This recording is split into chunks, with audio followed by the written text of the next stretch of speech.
At the will reading, my billionaire grandfather left everyone millions of dollars. My father got the multi-billion-dollar corporation. My brother got the real estate portfolio and 12 supercars. My sister-in-law got $5 million in vintage diamonds. And me. I got a single, dirty, crumpled $20 bill. My brother laughed so hard he choked on his sparkling water. My sister-in-law whispered that it was enough to buy a box of tampons. They thought it was the ultimate insult from the grave. They did not know that $20 bill was worth more than everything they had just inherited combined, because they did not check the serial number. My name is Jasmine Vance, and at 32 years old, I am the only person in my family who actually works for a living. Before I tell you how that $20 bill destroyed my arrogant family, let me know where you are watching from in the comments. Hit like and subscribe if you... Now let me take you back to the moment my life changed forever. The conference room at Sterling & Associates smelled like old money and furniture polish. It was freezing cold. Or maybe that was just the ice coming from my father, Reginald, sitting across from me. I sat in the corner of the room, trying to make myself as small as possible in the oversized leather chair. I pulled the sleeves of my wool cardigan down to cover the frayed threads at my wrist. Across the mahogany table, my brother Preston was checking his reflection in his Patek Philippe watch, while his wife Ashley picked lint off her Chanel skirt. Ashley caught me looking at her and offered a tight, pitying smile. She leaned over to Preston and whispered loud enough for me to hear. "I told you she would wear that sweater. It smells like a public school classroom." Preston snickered and adjusted his silk tie. I said nothing.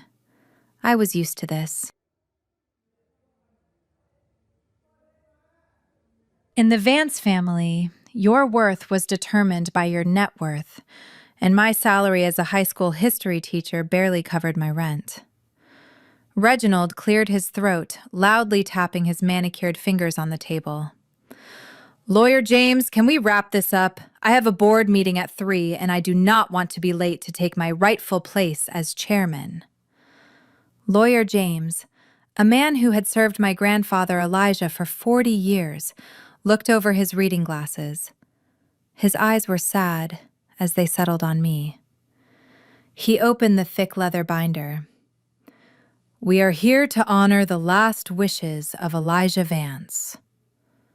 The room went silent. Lawyer James began to read. "To my son, Reginald Vance, I leave the controlling interest in Vance Industries, valued at $2.4 billion. My father did not even smile. He just nodded, as if he were accepting a delivery he had ordered months ago. "It is about time," he muttered. "To my grandson, Preston Vance, I leave my commercial real estate holdings in downtown Chicago and my personal collection of 12 vintage automobiles." Preston jumped up and pumped his fist in the air. "Yes, the Aston Martin is mine." He grabbed Ashley and kissed her cheek. "We are getting that yacht, baby." To Ashley Vance. Lawyer James continued, his voice devoid of emotion. "I leave the Eleanor Diamond collection." Ashley gasped, clutching her chest theatrically. "Oh, I knew he loved me." She smirked at me. "Real diamonds, Jasmine, not the glass kind you wear." My heart hammered against my ribs. I did not want their money. I did not want the company or the cars. I just wanted the small lake house where Grandpa and I used to fish on Sundays. It was the only place I had ever felt safe.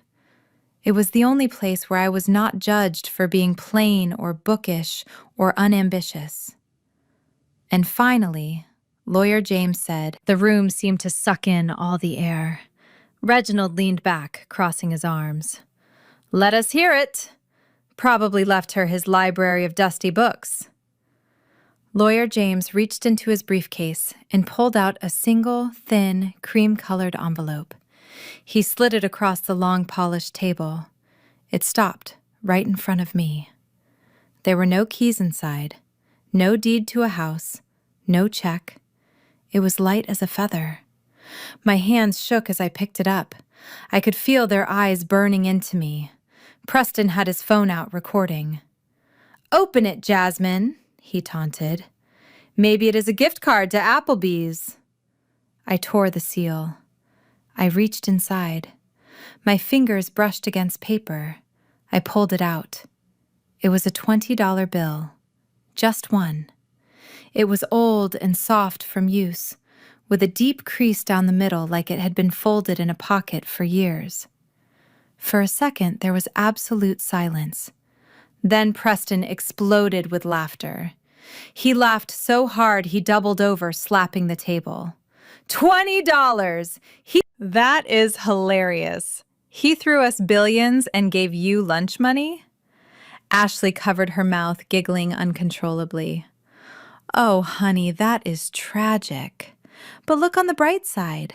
It is just enough to buy a box of tampons. You know, for your time of the month. Or maybe some cheap cat food for when you end up alone. My face burned. I felt tears pricking the back of my eyes, but I refused to let them fall. I looked at my father, hoping for a shred of defense, hoping he would tell them to stop. Reginald looked at the $20 bill and then looked at me with pure disgust. "He knew," he said coldly. "Even in death, he knew. He knew you were not cut out for greatness, Jasmine. You are a teacher. You are small. You think small. $20 is exactly what you are worth to this dynasty." He stood up, buttoning his suit jacket. "Come on, Preston, Ashley, let us go to the Palm. I am craving lobster to celebrate." Reginald looked at me one last time. "We would invite you, Jasmine, but, well, $20 won't cover the valet parking, let alone the appetizer. Enjoy your inheritance." They swept out of the room, leaving a wake of expensive cologne and cruelty. Preston turned back at the door, still recording. "Don't spend it all in one place, sis." I was alone with Lawyer James. He looked down at his papers, unable to meet my eye. "I am sorry, Jasmine. He insisted on this." I looked down at the bill in my hand. I wanted to crumble it up. I wanted to tear it into tiny pieces and scream. How could Grandpa do this? He was my best friend. He was the one who paid for my teaching degree when Dad refused. He was the one who told me that knowledge was power. Was this his final lesson? That I was worthless? I was about to crush the bill in my fist when the light from the chandelier hit the paper. I froze. There was writing on it. In the bottom corner, in tiny purple ink, the kind of ink Grandpa always used for his journal, was a message. Value is not found in the numbers, Jasmine. It is found where others refuse to look. My thumb brushed over the serial number. I frowned. A normal $20 bill has a random string of numbers, but this one was different. I brought it closer to my eyes. The letters and numbers were perfectly arranged. E-1990-LEGACY. Legacy. Elijah 1990. Legacy.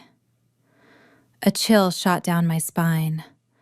1990 was the year I was born. Grandpa didn't leave me $20. He left me a message. He left me a key.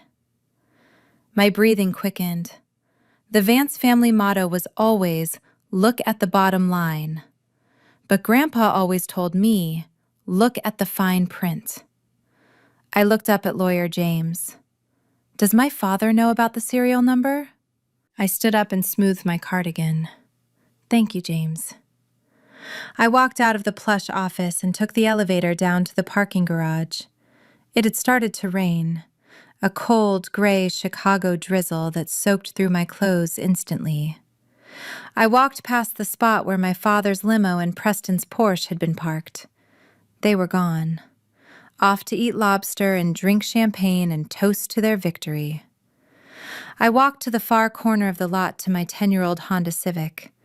The bumper was held on by duct tape, and the paint was peeling. I got in and turned the key. The engine sputtered and died. I tried again. Nothing. Just the clicking sound of a dead battery. I sat there in the cold silence of my car, rain streaking down the windshield, blurring the city lights. I should have been crying. I should have been devastated. My family had just cut me out, disowned me, and humiliated me for the entire world to see. I felt dangerous. My father said I was worth $20. He was right. But he forgot that a $20 bill can buy a lot of things. It can buy a hammer to break glass. It can buy a match to start a fire. Or in my case, it could buy the end of the Vance empire. I pulled out my phone and dialed the number for the private client services at the Swiss Heritage Bank. It was a number Grandpa had made me memorize when I was 10 years old, telling me never to call it unless I was holding the legacy bill. The line rang once. A woman answered, her voice crisp and professional. Swiss Heritage Bank, how may I direct your call? I took a deep breath. My name is Jasmine Vance. I am holding serial number E1990 Legacy. There was a pause, a long, heavy pause.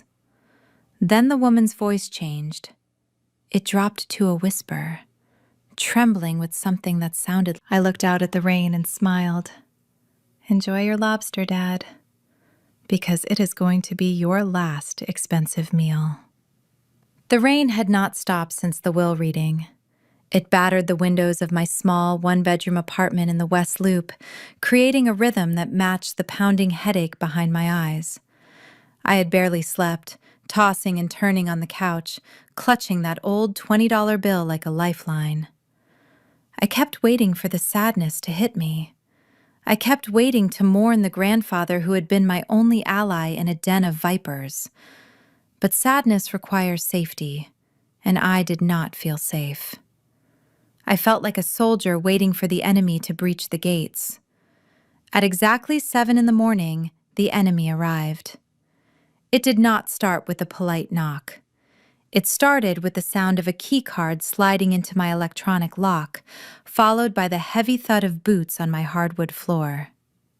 I jumped up from the couch, my heart hammering against my ribs. 3 men in black tactical uniforms stormed into my living room. They were not police. They were private security. The Vance Industries private security. "Hey, what are you doing? Get out of my house!" I shouted, grabbing a throw blanket to cover my pajamas. The men ignored me completely. They began pulling paintings off the walls and sweeping my knickknacks into large black trash bags. Behind them, the door opened wide, and Ashley strolled in. She was wearing a white cashmere tracksuit that probably cost more than my annual teaching salary. She held a steaming pumpkin spice latte in one hand and her phone in the other, filming the chaos with a bored expression. "Good morning, Sleeping Beauty," she chirped, taking a sip of her coffee. "You might want to get dressed. The movers will be here in 10 minutes to take the furniture." "Ashley, what is going on?" I demanded, stepping over a pile of my own clothes that a guard had just dumped on the floor. "This is my apartment!" "Grandpa gave me this apartment." Ashley laughed, a cruel, tinkling sound that grated on my nerves. "Correction, sweetie. Grandpa let you stay in a corporate housing unit owned by Vance Industries. But now that Reginald is CEO and Preston is head of real estate, they are liquidating non-essential assets. She looked around my cozy living room with a sneer. And let us be honest, Jasmine. You are a non-essential asset. Preston wants to buy a new yacht by the weekend, and we need the cash flow. So this place goes on the market at noon. You cannot do this, I said, my voice trembling with rage. By law, I have 30 days. Ashley stepped closer into my personal space. Her perfume was overpowering, sickly sweet and expensive. By law, you are a squatter in company housing. Daddy signed an emergency eviction order an hour ago, citing renovation needs. You have 2 hours to clear out your personal trash. Hey, grab that box on the table. No! I screamed, lunging forward. That box contained my lesson plans, 10 years of history curriculums, student letters, and my teaching awards. It was my life's work. The guard ignored me. He grabbed the box and dumped it upside down. Papers flew everywhere, fluttering like dying birds. Ashley kicked a stack of my graded essays with her pristine white sneaker. Look at this junk, she scoffed. History books, lesson plans. God, Jasmine, no wonder you are so poor. You spend your life looking at the past while we are building the future. Get this fire hazard out of here. I dropped to my knees, frantically trying to gather my papers. My hands were shaking. I wanted to cry. I wanted to scream. I wanted to claw that smug look off her face. But then I heard Grandpa's voice in my head, clear as a bell. Tears are for the weak, Jasmine. Strategy is for the strong. When they corner you, do not cower. Go to Sterling. I looked at the mess on the floor. My life, my passion, treated like garbage by people who had never worked a day in their lives. Slowly, I stood up. I wiped my hands on my pajama pants. I looked Ashley dead in the eye. You are right, I said, my voice surprisingly steady. It is just paper. Ashley blinked, surprised by my lack of tears. She looked disappointed. She wanted a show. She wanted me to beg. I walked into the bedroom, ignoring the guards who were dismantling my bed. I changed into jeans and a hoodie. I grabbed my backpack and shoved the $20 bill deep into the inner pocket. I did not pack clothes. I did not pack shoes. I just walked to the door. Leaving so soon, Ashley called out, mocking me. You still have an hour before we change the locks. Do not forget your box of tampons. I hear they are expensive. I did not look back. I walked out into the cold rain. I had no car. I walked for 40 minutes to the financial district. The rain soaked through my hoodie, plastering my hair to my face. Mud splashed onto my jeans from passing taxis. I looked like a homeless person. I looked like exactly what my family thought I was. Nothing. I stood in front of the Swiss Heritage Bank. It was a fortress of glass and steel, intimidating and cold. This was where the ultra-wealthy hid their secrets. People like my father, people like Preston, and now me. I pushed through the revolving doors. The lobby was silent, smelling of marble and money. A security guard twice my size stepped in front of me immediately, his hand resting on his belt. "Excuse me, miss," he rumbled, his eyes scanning my wet clothes and muddy shoes. "The delivery entrance is around back. We do not allow panhandling in the lobby." "I am not a delivery girl," I said, pushing wet hair out of my eyes. "And I am not begging. I am here to see Director Sterling." The guard let out a dry laugh. Director Sterling. "Do you have an appointment?" "Look, miss, you need to leave before I call the police. You are dripping on the Italian marble." He reached out to grab my arm. His grip was tight. I was about to be thrown out onto the street again, humiliated again. "Wait," I said, reaching into my pocket. My hand closed around the damp paper. I have this. I pulled out the $20 bill. It looked pathetic in the grand lobby. Small, dirty, wrinkled. The guard stared at it and then sighed. Is this a joke? You want to deposit $20. Go to the ATM outside. Now get out. He began to drag me towards the door. I dug my heels in. Check the serial number, I shouted, my voice echoing off the high ceilings. Just check the damn number! The commotion drew the attention of the tellers.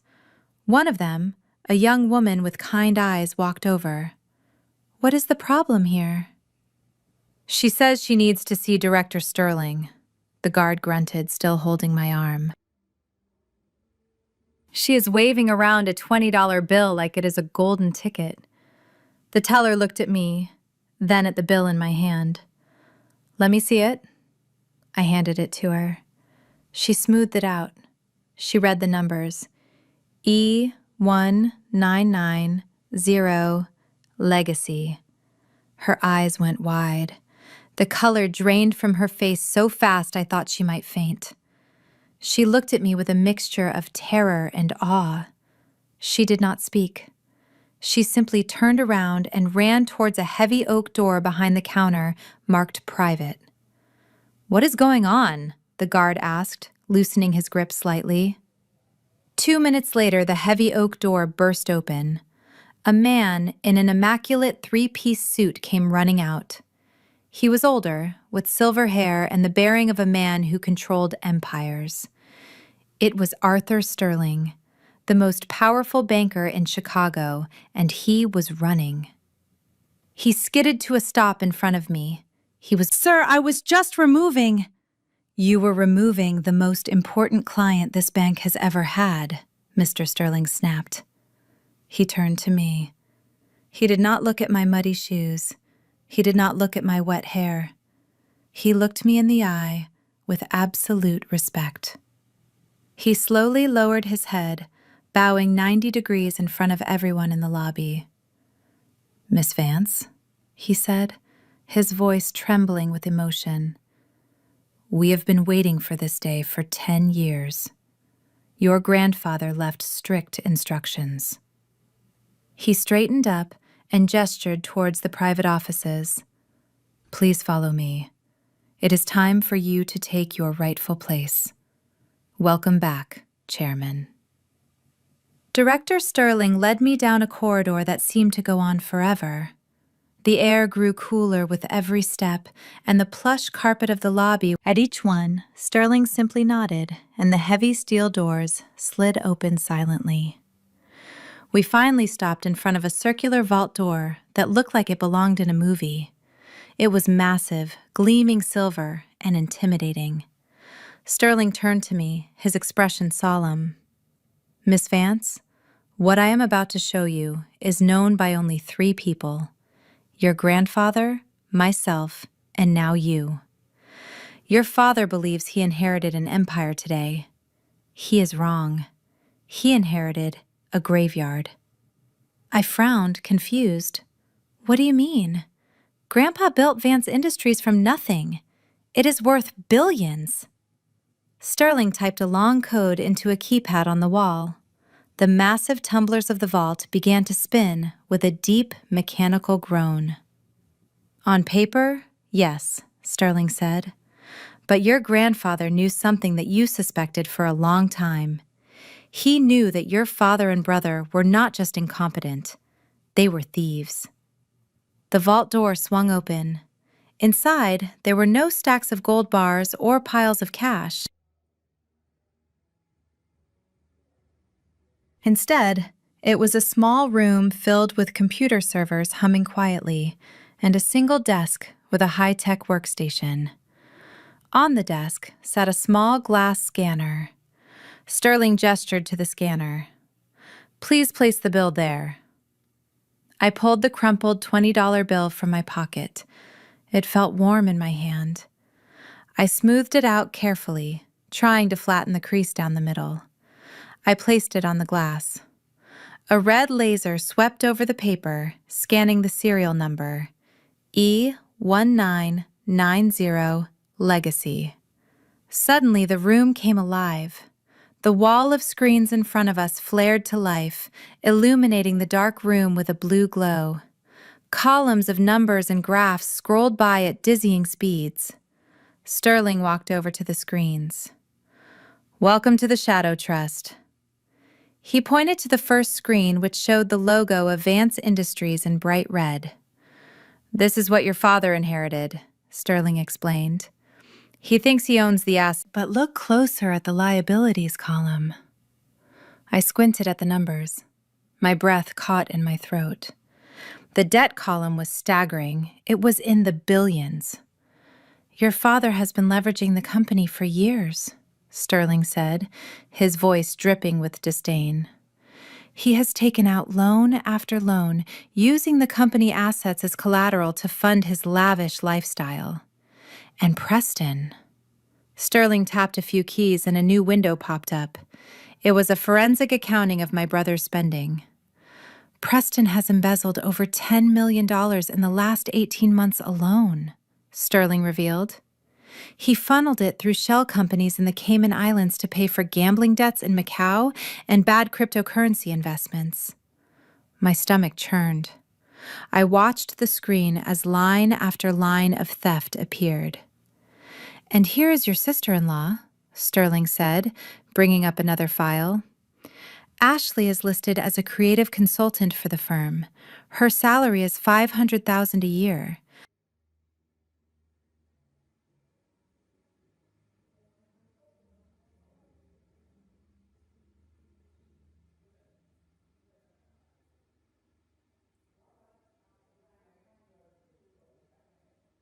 But look at her expense reports."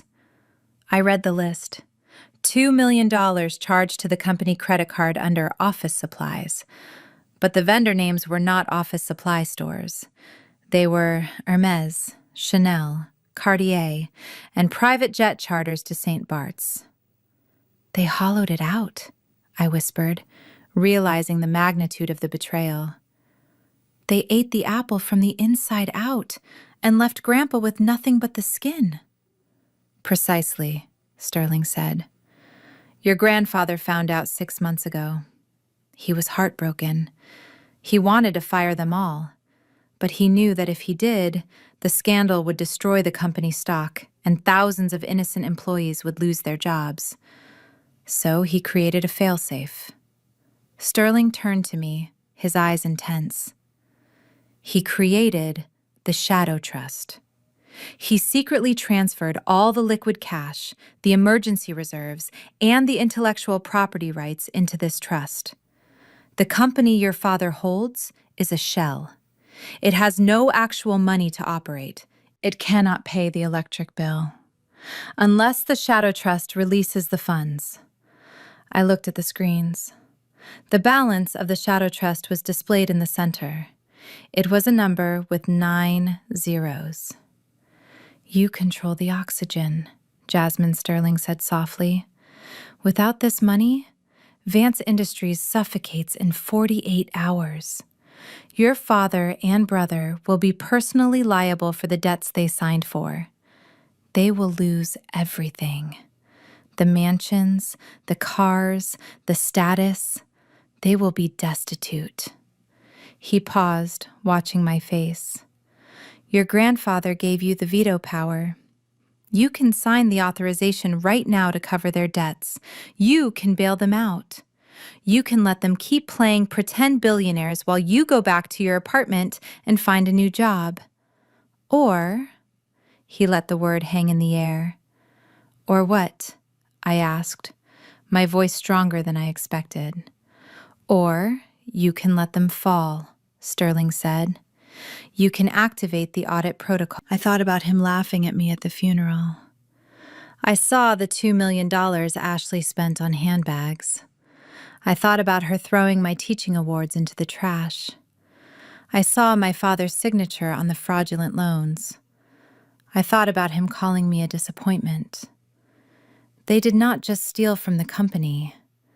They stole from the workers. They stole from Grandpa's legacy, and they tried to steal my dignity. I remembered the rain on my face outside the apartment building. I remembered the feeling of being homeless while they planned to buy a yacht. If I bail them out, they will never learn, I said quietly. They will just keep eating until there is nothing left. I turned to Sterling. The timid history teacher who used to hide in the back of the room was gone. In her place stood the granddaughter of Elijah Vance. "Director Sterling," I said, my voice cold and sharp as a blade, "do not release a single cent." Sterling nodded, a small... "And one more thing," I added, pointing at the screen showing their credit limits. "Initiate the forensic audit immediately. I want every penny they stole documented for the FBI. And while you are doing that, freeze their corporate credit cards, all of them, effective immediately." Sterling typed the command. The screen flashed red. "Protocol activated. Assets frozen." "I want to see what happens when they try to buy their way out of reality," I said. Sterling handed me a sleek black card. "This is the master key to the trust. As of this moment, you are the majority shareholder and the acting chairwoman of the board. You own the building they are sitting in. You own the chairs they are sitting on."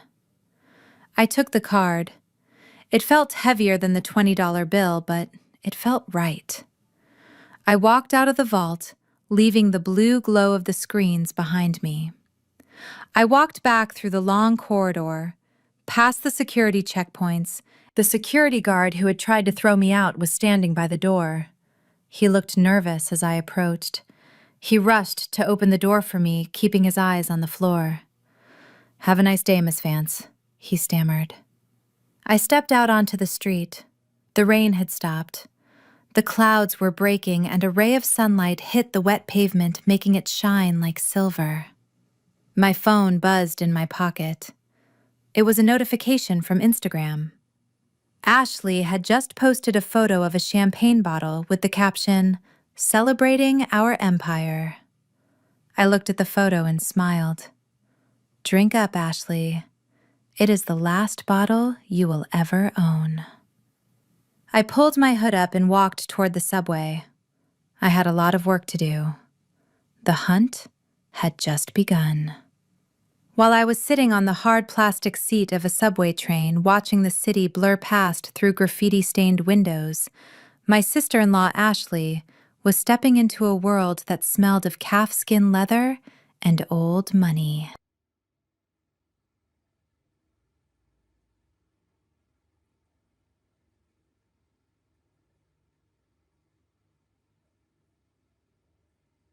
The Hermes Boutique on Oak Street was not just a store. It was a temple of exclusivity where the wealthy came to worship themselves. And today, Ashley was ready to be the high priestess. She walked in like she owned the pavement beneath her heels, flanked by her two best friends, Sloane and Muffy. They were the kind of women who lunched on salads that cost $40 and spoke in hushed tones about whose husband was under investigation by the SEC. Ashley was wearing the diamond earrings she had inherited only hours ago. They caught the light of the crystal chandeliers, sending prisms dancing across the silk scarves displayed on the walls. I know this because the store manager Henri told me everything later. But honestly, I did not need to be there to picture it. I knew exactly how Ashley operated. She would have walked straight past the greeter without making eye contact, snapping her fingers for champagne before she even looked at a bag. "Finally, we can breathe," Ashley announced loudly, her voice carrying over the quiet hum of the store. "Sloane, darling, look at this orange. It is divine. I am telling you, the last few years with that old man holding the purse strings were suffocating. Elijah was so cheap he probably washed paper plates." Muffy giggled, sipping the complimentary champagne. Well, he is gone now, and you are the queen of the castle. Ashley preened, checking her reflection in a mirror. That is right. The queen needs a crown, or in this case, a Birkin. She marched over to the glass display case where the holy grail of handbags sat. It was a Himalayan crocodile Birkin with diamond-encrusted hardware. It cost $80,000. It cost more than my 4 years of college tuition. It cost more than the down payment on a house. To Ashley, it was just a Tuesday afternoon treat. I will take it, Ashley told the sales associate, a young woman named Sarah who looked terrified. And bring me those silk scarves.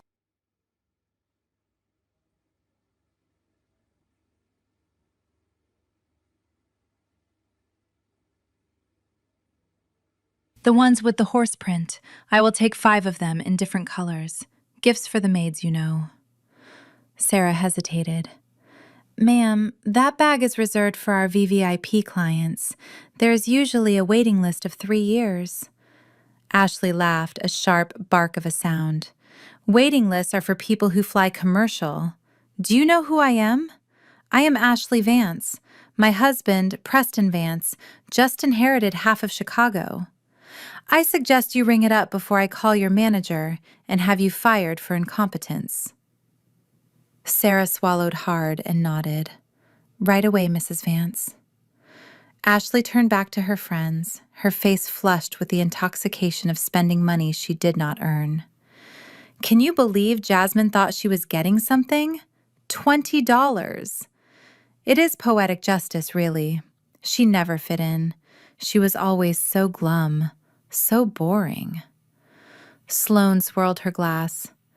Is she the one who teaches at that public school? The one in the bad neighborhood? Ashley rolled her eyes. Yes, she insists on saving. It is embarrassing.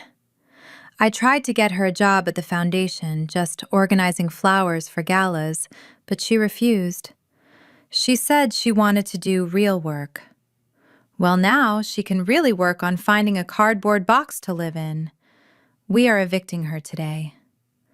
The 3 of them toasted their glasses, clinking together with a cheerful chime. Sarah returned with the bag packaged in the signature orange box tied with a perfect brown ribbon. The total comes to $86,400, including tax, Mrs. Vance. Ashley waved her hand dismissively and pulled out the Centurion Black Card. It was the heavy metal card issued to Vance Industries. The card that had no limit. The card that had paid for her plastic surgery, her trips to Bali, and the very shoes on her feet. She slapped it onto the glass counter. Put it on the corporate account. Mark it as client appreciation gifts. Sarah inserted the chip. The machine beeped. Ashley drummed her manicured fingernails on the glass, humming a little tune. The machine beeped again, a harsh, low tone. Sarah frowned. I am sorry, Mrs. Vance. It says declined. The air in the boutique seemed to freeze. Sloane and Muffy stopped mid-sip. Ashley's smile faltered for a fraction of a second before she let out a forced laugh. Don't be ridiculous. It is a black card. It does not decline. The chip must be dirty. Try it again. Sarah wiped the card on her blouse and inserted it again. The silence stretched out. 5 seconds. 10 seconds. Beep. Declined. Ashley snatched the card back. That is impossible. Preston just authorized the transfer this morning. Here, try this one. She pulled out a platinum visa, also linked to the company accounts. Beep. Declined. Please. Muffy took a small step away from her. There must be a system error. Ashley snapped, her voice rising an octave. Your machine is broken. Do you know how much money my family has? We could buy this entire building. I have another card. Try this one. She dug frantically into her clutch, pulling out a gold MasterCard. This was her personal allowance card, funded by the Shadow Trust dividends. Sarah tried it. Beep. Declined. Referral code 001. Referral code 001 implies a total freeze due to fraud or theft. Ashley slammed her hand on the counter, making the display case rattle. This is unacceptable. Do you know who I am? I demand to speak to the manager. Get him out here, now! You do not need to shout, Mrs. Vance. The voice was calm and deep, like a cello. Henri, the store manager, stepped out from the back office. He was an elegant man in a tailored suit who had managed this boutique for 20 years. He was also one of the few people Grandpa Elijah trusted to buy gifts for Grandma before she passed. Ashley let out a sigh of relief. Henri, thank God. Your incompetent girl is having trouble with the machine. Tell her to force the transaction through. I am in a hurry. Henri walked behind the counter. He did not look at Sarah. He looked directly at Ashley. His face was impassive, completely unreadable. May I see the card, Mrs. Vance? Ashley handed him the Centurion Black card. See? It is perfectly fine. Just run it manually. Henri held the heavy metal card in his hand. He looked at it. Then he looked at Ashley. I am afraid I cannot do that, Mrs. Vance. Why not? Ashley demanded, hands on her hips. Because this card has been reported stolen. Ashley's jaw dropped. Stolen? Are you insane? I am the wife of the owner. Henri reached under the... He had to use two hands, but he did it with a grim satisfaction. The two halves clattered onto the glass counter.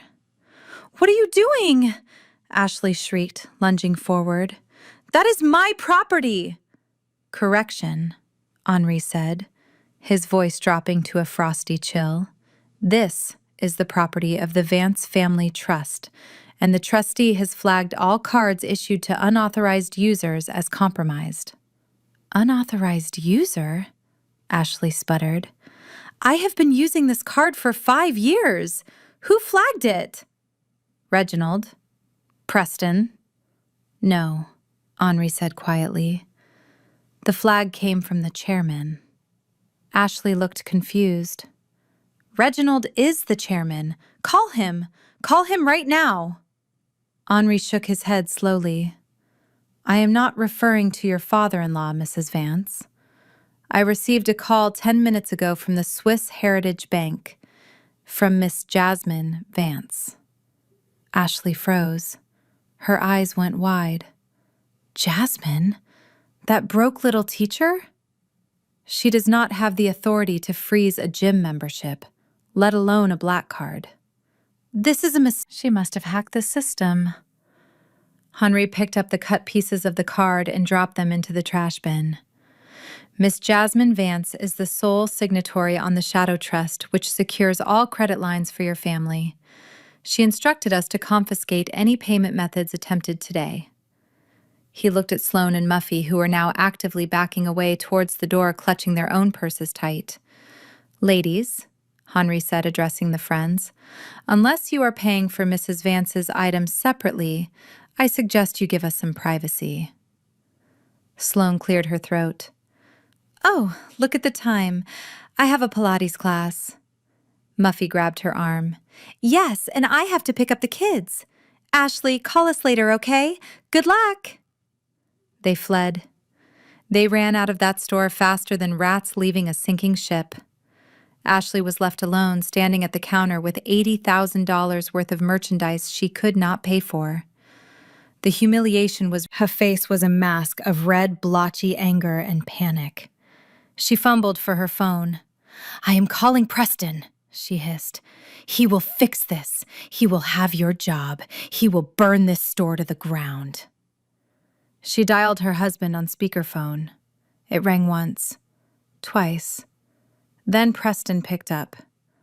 But he wasn't sounding like the arrogant prince he was this morning. He was shouting. Ashley, where are you? I am at Hermes, Ashley cried, tears finally spilling over. They cut my card, Preston. They cut the black card. That little witch Jasmine did something. You need to fix it. Wire me money right now. I am being humiliated. There was a silence on the other end of the line. A heavy, terrifying silence. Then Preston's voice came back cracked and panicked. I cannot wire you anything, Ashley. What do you mean? Ashley screamed, stamping her foot. You have millions! My cards aren't working either, Preston yelled back. I am at the dealership. They said the lease was revoked. They took the keys, Ashley. They took the car back. Ashley gripped the counter for support. What is happening, Preston? I do not know, he sobbed. I checked the bank app. It says 0. It all says 0. Accounts frozen, pending audit. Ashley, you need to come home. Dad is freaking out. The electricity at the office just got cut off. Ashley lowered the phone slowly. She looked at the Birkin bag sitting in its beautiful orange box. The bag she had already mentally posted on Instagram. Henri reached out and gently pulled the box away from her. He placed it under the counter. Will there be anything else, Mrs. Vance? Henri asked, his voice polite but final. Perhaps something from the clearance section. Oh, wait. We do not have a clearance section. Ashley let out a sound that was half sob, half scream.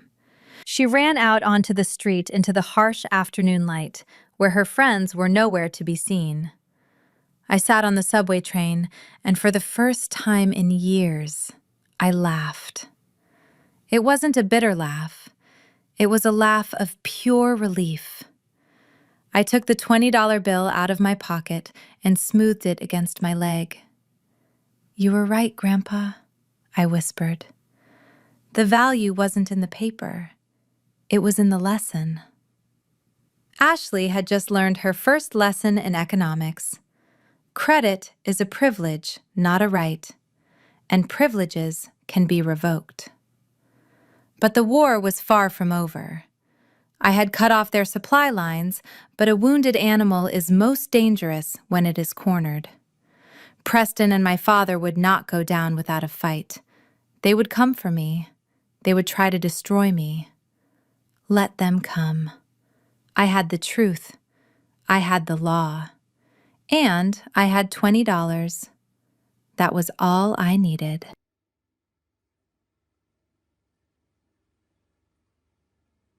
While Ashley was running from the Hermes store in humiliation, 30 floors up in the gleaming glass tower of Vance Industries, her husband and father-in-law were about to have a very bad afternoon. I sat in a quiet coffee shop across the street from the headquarters, watching the building through the rain-streaked window. On my laptop screen, I had a direct feed to the company financial dashboard, courtesy of Director Sterling. It was not a hacking tool. It was simply the chairman access portal, the access they did not know I had. I took a sip of my latte and watched the green status lights on their dashboard turn red, one by one. It started in the corner office on the 42nd floor. Preston was sitting with his feet up on his mahogany desk, throwing a foam basketball at a hoop mounted on the door. He was already mentally spending the rent money from the building he had just evicted me from. His phone rang.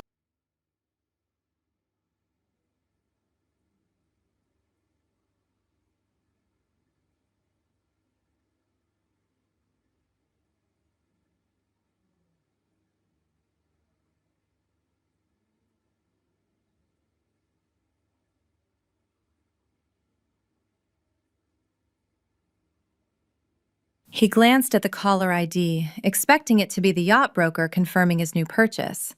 Instead, it was the vice president of lending at First National Bank.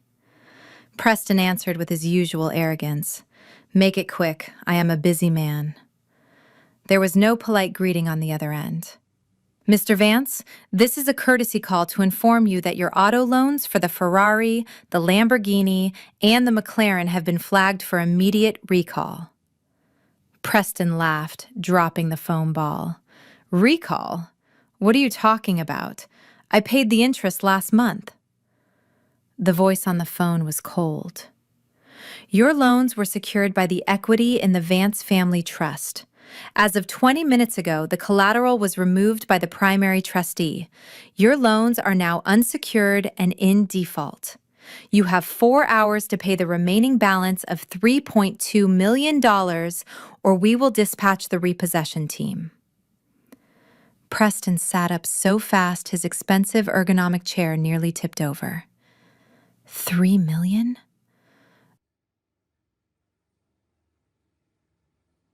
Are you insane?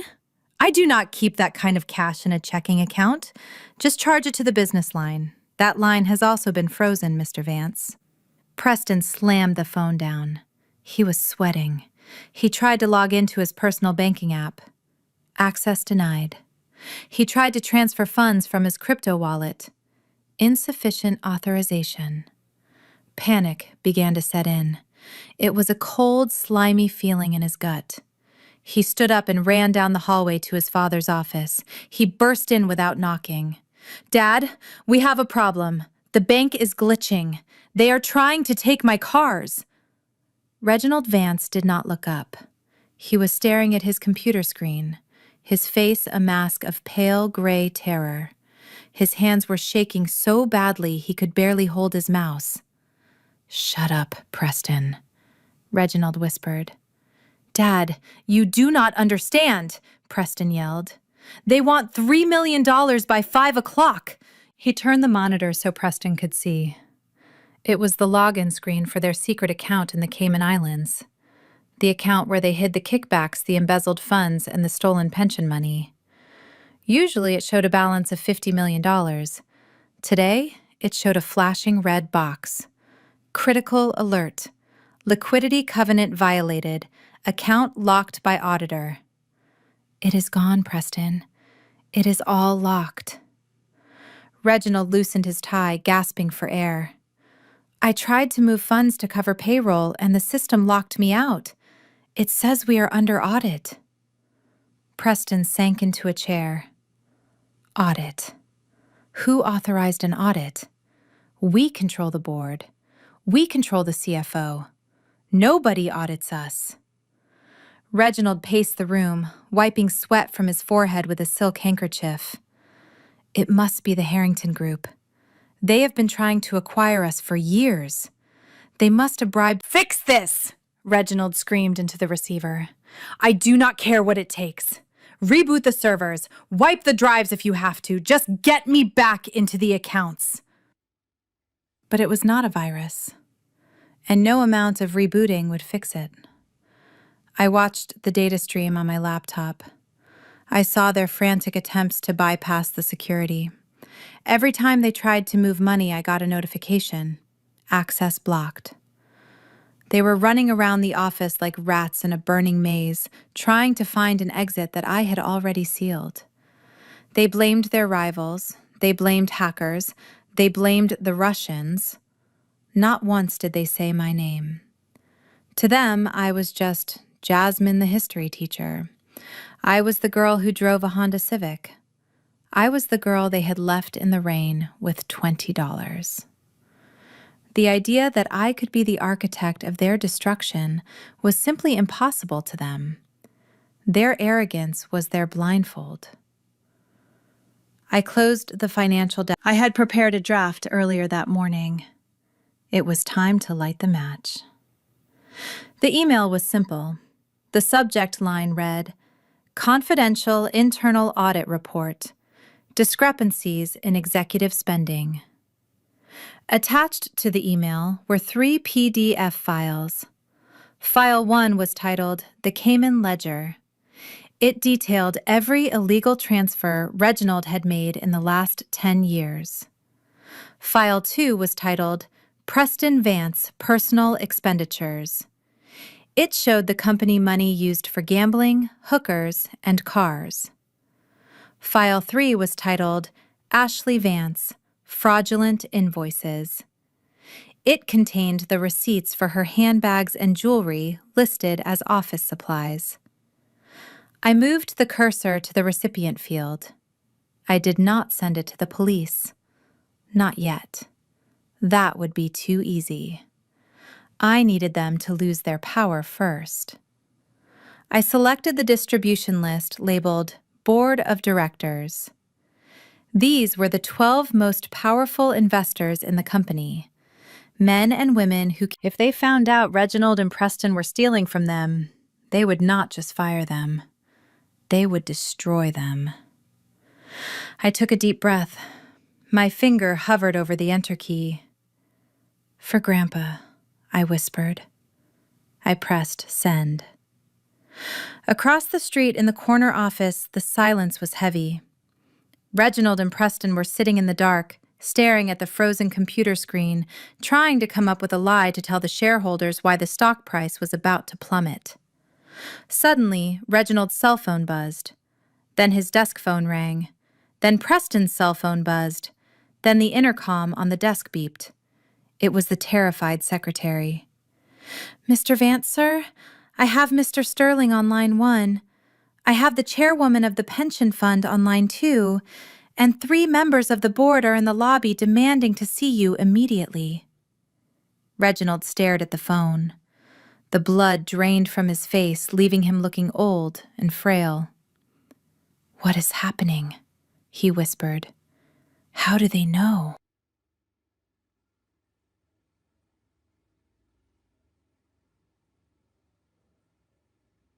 He looked at his email inbox. A notification popped up. He clicked it. He saw the subject line. He saw the sender.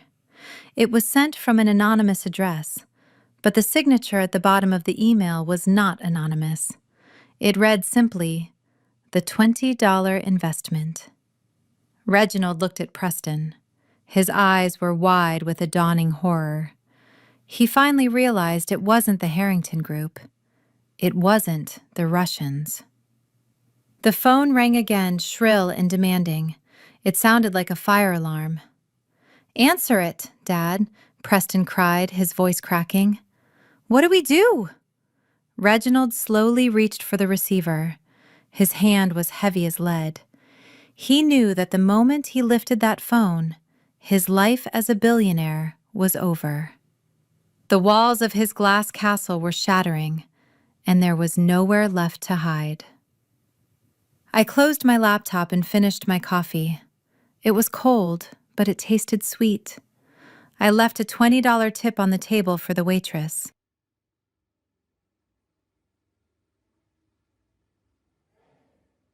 I walked out of the coffee shop and stood on the sidewalk looking up at the tower. I could see the silhouette of my father standing at the window, looking down at the city he thought he owned. I pulled my coat tighter against the wind. The eviction notice they had served me this morning was still in my pocket, but I wouldn't need an apartment tonight. I hailed a taxi. "To the Ritz-Carlton, please," I told the driver. "And I would like to book the presidential suite for the month."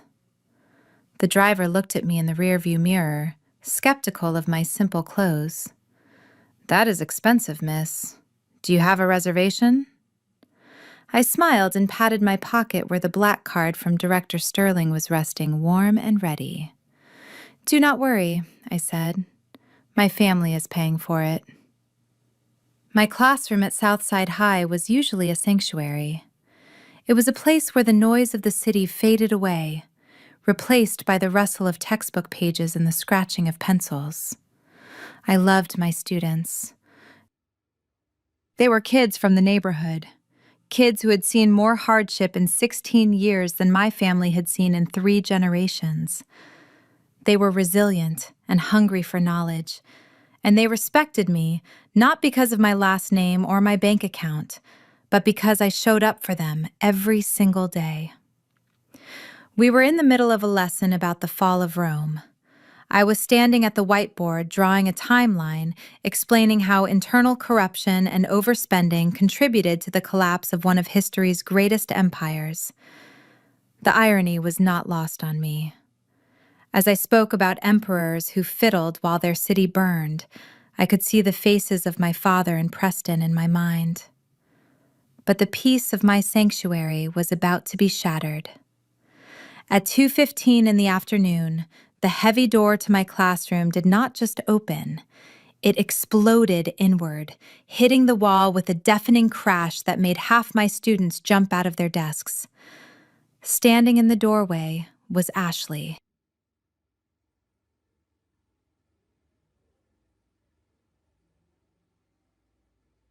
She looked like a woman who had been unraveling thread by thread since she fled the Hermes store. Her blonde hair, usually sprayed into helmet-like perfection, was windblown and frizzy. Her mascara was smeared beneath her eyes, giving her the look of a deranged raccoon. She was still clutching her empty designer purse, her knuckles white with rage. The silence in the room was absolute. 30 teenagers stared at the woman in the doorway, confused and wary. They knew danger when they saw it, and Ashley Vance, radiating entitlement and fury, was dangerous.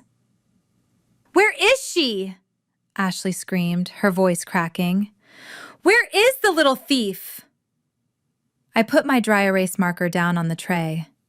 I turned slowly to face her. My heart was pounding, but I forced my face to remain as impassive as stone. "Ashley," I said, my voice calm and authoritative, the voice I used to break up hallway fights. "You are interrupting a class. Please leave." Ashley marched into the room. She ignored the students completely, as if they were furniture. She walked right up to my desk, invading my personal space, smelling of stale perfume and panic. "Don't you dare tell me to leave," she spat. "You did this. I know you did this. You put some kind of hold on the accounts. You called the bank and told lies about us." I crossed my arms. "I did not lie, Ashley. I simply ensured that the assets of the Vance Family Trust were protected from unauthorized looters." "Looters?" she shrieked, her face turning a blotchy red. "I am your sister-in-law. I am a Vance. That money is mine. How dare you cut me off?" I was standing at the counter at Hermes Jasmine. "Do you know how embarrassing that was? They cut my card. They treated me like a criminal because of you." My students were exchanging glances. In this neighborhood, when a rich white woman comes in screaming at a black teacher, cameras start rolling for protection. But I decided to take it a step further. If Ashley wanted to make a scene, I would give her an audience. I slowly reached into my pocket and pulled out my phone. I unlocked it and opened the Instagram app. I navigated to the live feature. I typed in a caption. "When the billionaire lifestyle collapses." I tapped the red button. "Hello, everyone," I said, addressing the phone in my hand. "I am currently in my classroom where my sister-in-law, Ashley Vance, has decided to pay us a visit. Say hello, Ashley." Ashley stared at the phone, her eyes bulging. "Put that away. You cannot record me." "You burst into a public school classroom, Ashley," I said. Ashley looked at the viewer count ticking up rapidly. She should have backed down. She should have run. But her arrogance was a blinding force. She lunged for the phone. "Give me that, you poverty-stricken little rat," she screamed. "You are jealous. That is what this is. You are jealous because Preston married me and not some boring nobody like you. You are jealous because we have the mansions and the cars and you have this." She gestured wildly at my classroom, at the chipped paint on the walls and the mismatched desks. "You have nothing, Jasmine. You are a loser teacher earning pennies while we run the city. Undo the freeze. Call Sterling right now and tell him it was a mistake, or I swear to God, I will ruin you. I will have you fired. I will plant drugs in your car. I will make sure people were tagging news outlets. Ashley was digging her own grave with every word, but she was too angry to see the shovel in her hand. I looked at my students. They were looking at me, waiting to see what I would do. Waiting to see if I would let this woman crush me the way the world often tried to crush them. I stepped forward. I did not shout. I lowered my voice, forcing Ashley to stop screaming just to hear me. "You are right, Ashley," I said. "I do not have a mansion. I do not have a yacht. I do not have an $80,000 handbag." I pointed the camera at the whiteboard where the timeline of Rome was drawn. "We were just discussing history today, Ashley. We were talking about the French Revolution. Do you know who Marie Antoinette was?" Ashley blinked, confused by the sudden change in topic. "Who cares about some dead French lady? Give me my money." "She was a queen who lived in luxury while her people starved," I continued, my voice hard as steel. When she was told that the peasants had no bread, she reportedly said, "Let them eat cake."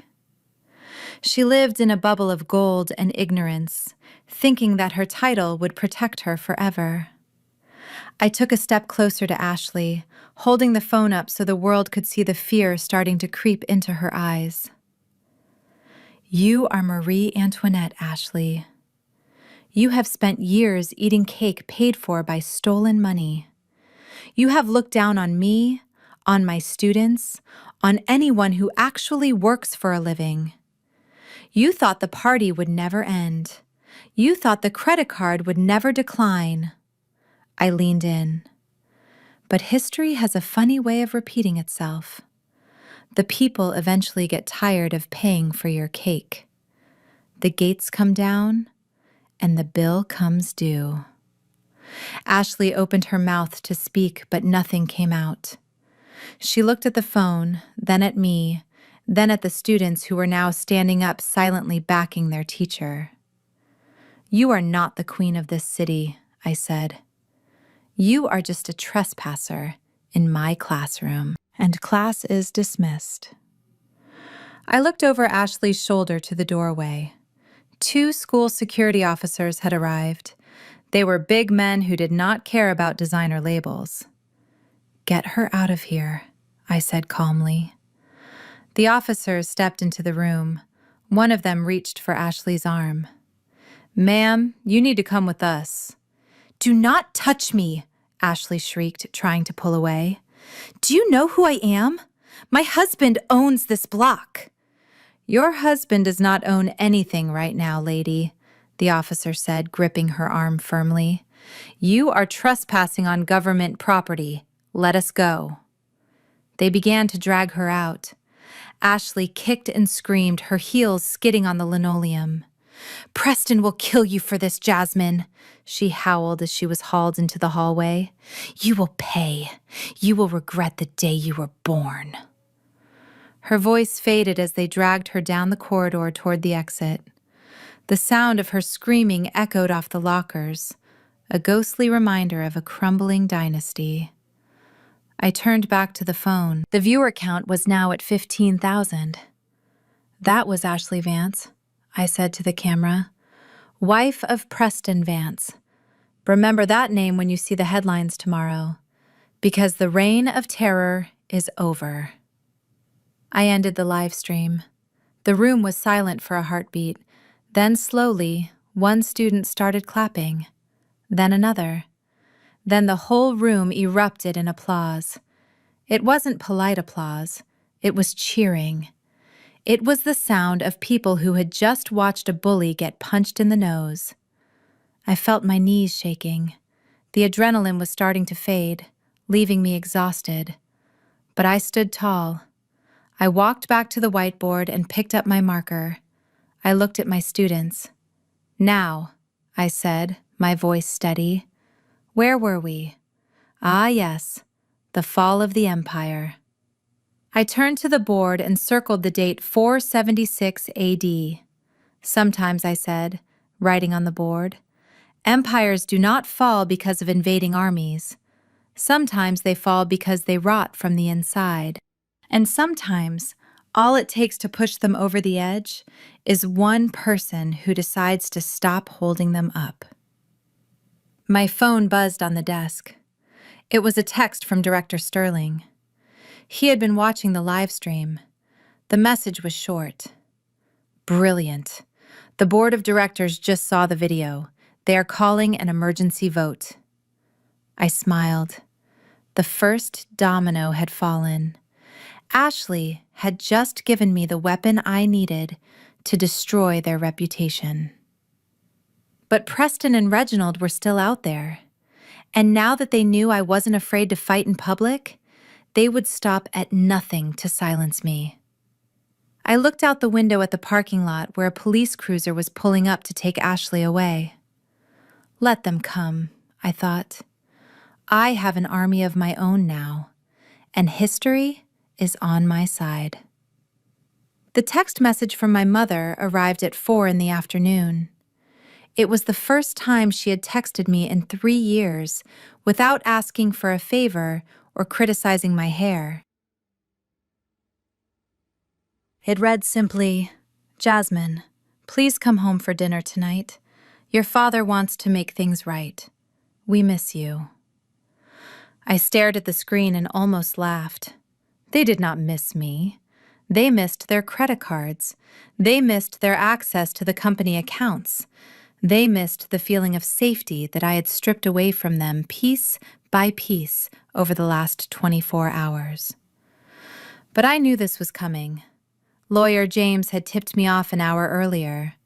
He told me that my father was desperate. He told me that Reginald Vance was ready to negotiate. I did not dress up for the occasion. I wore my simple teaching clothes, a pair of slacks, and a blouse. I drove my beat-up Honda Civic up the winding driveway of the Vance estate. The mansion loomed against the gray sky, a monument to my grandfather's hard work and my father's ego. It looked the same as always, but the energy was different. The lights were on in every room, a desperate attempt to look welcoming.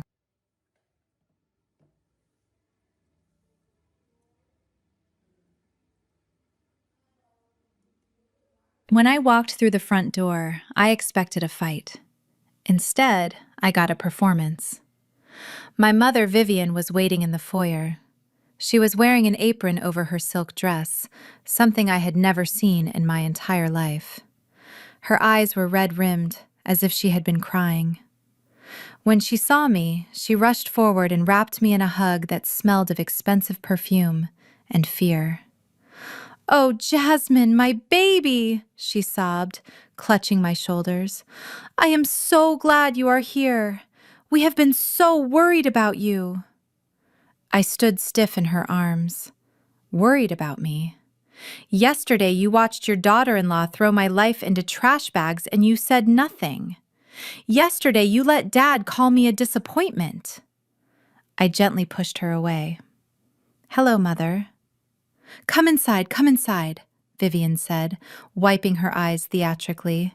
"I made your favorite, seafood gumbo, just the way Grandpa used to teach me. I spent all afternoon in the kitchen." The table was set with the good china, the gold-rimmed plates that were usually reserved for senators and business tycoons. My father, Reginald, was sitting at the head of the table. He stood up when I entered. He forced a smile that looked like it caused him physical pain. "Jasmine," he said, gesturing to the chair to his right, "please sit." Preston was there too, sitting opposite me. He looked terrible. His eyes were bloodshot and he was nursing a glass of scotch with a shaking hand. He did not look at me. He just stared at the tablecloth, probably mourning the loss of his Aston Martin. I sat down. The tension in the room was thick enough to cut with a steak knife. Lawyer James was sitting at the far end of the table, silently observing. He gave me a barely perceptible nod. "So, Jasmine," my father began, unfolding his napkin, "how are things at the school? We heard about the incident with Ashley today. I reached for the water glass. "She was arrested, Dad. She is currently in a holding cell because she tried to assault a police officer." Reginald waved his hand dismissively. "We have lawyers working on that. But let us not talk about unpleasant things. We are a family. Families fight, but they always come back together." Vivian brought out the tureen of gumbo. She ladled a generous portion into my bowl. It smelled delicious, rich and spicy, but my appetite was gone. I looked at the food and wondered if this was how a condemned prisoner felt at their last meal. Or maybe I was the executioner, and this was their last meal. We ate in silence for a few minutes. The only sound was the clinking of silver against porcelain. Finally, Reginald put down his spoon. He wiped his mouth and leaned forward. His voice took on that smooth, persuasive tone he used in boardrooms. "Jasmine, look. Grandfather leaving you that $20 bill, it was a shock to all of us. We reacted poorly." He reached into his jacket pocket and pulled out a checkbook. "We want to make it right. You are a Vance. You deserve to live like one. You should not be struggling in that small apartment. You should not be driving that old car." He wrote something on a check, tore it off, and slid it across the table face down. "I want to buy out your share," Reginald said softly. "I know you have some small influence with the bank right now, probably a temporary administrative hold Grandpa set up. It is causing a lot of headaches for the company, so here is the offer. Sign a document relinquishing all claims to the Vance Family Trust and giving full control back to me." I looked at the check. I did not turn it over yet. "And in exchange," I asked. Reginald smiled a shark-like grin. "Turn it over." I flipped the check. $1 million. More money than I would make in 20 years of teaching. It was freedom. It was safety. It was everything they thought I wanted. Preston looked up from his drink. "Take it, Jasmine," he muttered. "Just take it and go. It is more than you deserve." My mother reached across the table and patted my hand. "Think of what you could do with that money, sweetie. You could travel. You could buy a nice condo. You could finally find a husband." I stared at the check. Then I looked at my father. $1 million? I repeated. Reginald nodded eagerly. "Cash, as soon as the banks open tomorrow." I picked up the check. I held it up to the light. Then I set it back down and looked my father dead in the eye. "There is just one problem, Dad." "What is that?" Reginald asked, his smile faltering. "This check is worth—" "You do not have $1 million, Dad. In fact, as of this morning, you do not even have $1,000. Your personal accounts are frozen. The corporate accounts are frozen. The offshore accounts are locked." Reginald's face turned a shade of purple. "That is just a glitch. It will be fixed by tomorrow." "No, it won't," I said calmly, "because I am the one who froze them, and I am the only one who can unfreeze them." I leaned forward, resting my elbows on the table. But that is not the interesting part. The interesting part is where you thought you were going to get this money from. Because I know you, Dad. You never admit defeat. So I did a little digging before I came here. I pulled a folded piece of paper from my pocket and slid it across the table. This is a copy of a loan agreement signed at 4:30 this afternoon. $5 million at 25% interest, collateralized by the deed to this mansion. You mortgaged the house, Dad. You mortgaged the roof over Mom's head to try and bribe me with money you do not even have yet. My mother gasped, covering her mouth. Reginald, you didn't. You promised me the house was safe. Shut up, Vivian, Reginald snapped, slamming his hand on the table. He glared at me, hatred burning in his eyes. The act was over. The loving father was gone. You ungrateful little brat. I built this family. I built this life. Who do you think you are to come in here with your $20 bill and tell me how to run my business? You are a teacher. You are nobody. I stood up. I didn't rush. I stood up slowly, unfolding my full height. I am not nobody, Dad. I am the chairman. I picked up the check for $1 million and ripped it in half. And I certainly do not want to be part of a family that steals, lies, and mortgages their home to cover up their crimes. Reginald stood up too, knocking his chair over. Get out. Get out of my house. It is not your house anymore, I said, my voice ice cold. You signed the deed over to Apex Capital, and since the Shadow Trust owns the first lien on this property, that contract you signed today triggered a default clause. I looked at Lawyer James. James, would you mind explaining to my father what happens next? Lawyer James stood up and cleared his throat. Certainly, Miss Vance. Mr. Vance, because you attempted to use trust property as collateral for a high-risk personal loan without the trustee's consent, you have violated the morality clause of the grandfather's will. Morality clause? Reginald sputtered. What morality clause? The one that says the CEO can be removed immediately for reckless endangerment of family assets, Lawyer James said.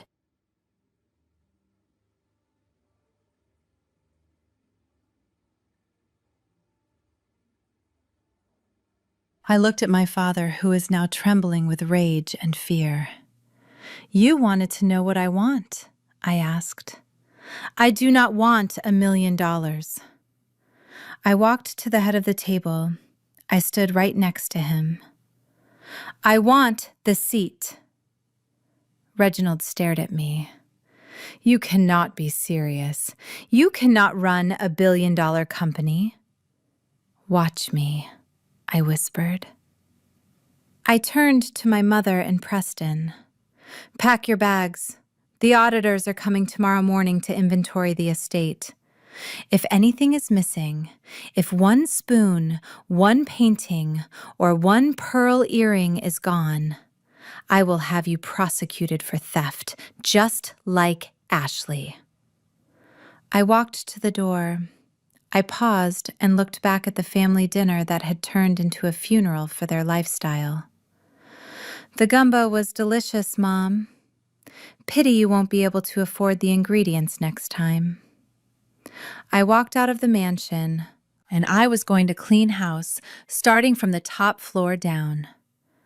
The morning after I walked out of my parents' mansion, the sun rose over Chicago, but my world was already dark. I woke up not to the sound of my alarm, but to the relentless buzzing of my phone. It was vibrating against my nightstand like a trapped insect. I rolled over and squinted at the screen. I had 300 unread text messages, 50 missed calls, and thousands of notifications on social media. My stomach dropped. I knew this feeling. It was the feeling of a tsunami hitting the shore before you even hear the warning siren. I unlocked my phone and opened the local news app. The headline made me gasp aloud. Scandal at Southside High. Local teacher Jasmine Vance accused of inappropriate relations with administration and drug use on campus. There was a photo of me. It was a grainy picture taken from a distance while I was talking to my principal in the parking lot last week.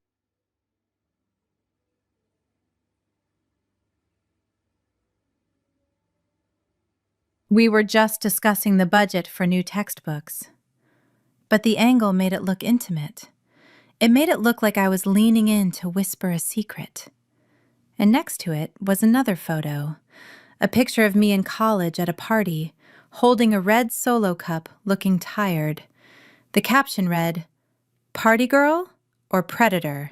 The Secret Life of the Vance Heiress." I sat up in bed, my hands shaking. This was Preston.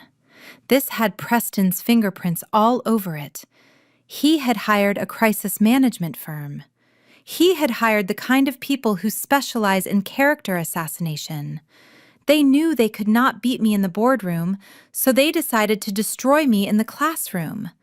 They wanted to strip away the one thing I valued more than money, my reputation as an educator. My phone rang again. It was Principal Davies. I stared at his name on the screen. He was a good man, a man who had mentored me. "Jasmine, I am so sorry, Principal Davies," said his voice, sounding tired and strained. "The school board has been bombarded with calls since 6 this morning. Parents are threatening to pull their kids. The superintendent is breathing down my neck." I closed my eyes. "Tell me straight, Principal Davies. Am I fired?" "Not fired," he said quickly, "but suspended, pending an investigation. You cannot come to campus, Jasmine. You cannot contact the students. We have to let the dust settle." I hung up the phone and felt a cold rage settle in my chest. It was different from the anger I felt at the will reading. That was personal. This was professional. They had crossed a line that should never be crossed. They had dragged my students and my school into their messy, greedy war. I walked into my living room. On the coffee table sat a silver flash drive. It was the drive Director Sterling had given me. I had planned to be civil. I had planned to follow the legal process. But Preston and my father did not believe in the legal process. They believed in the court of public opinion. They wanted a media circus. They wanted to throw mud and see what stuck.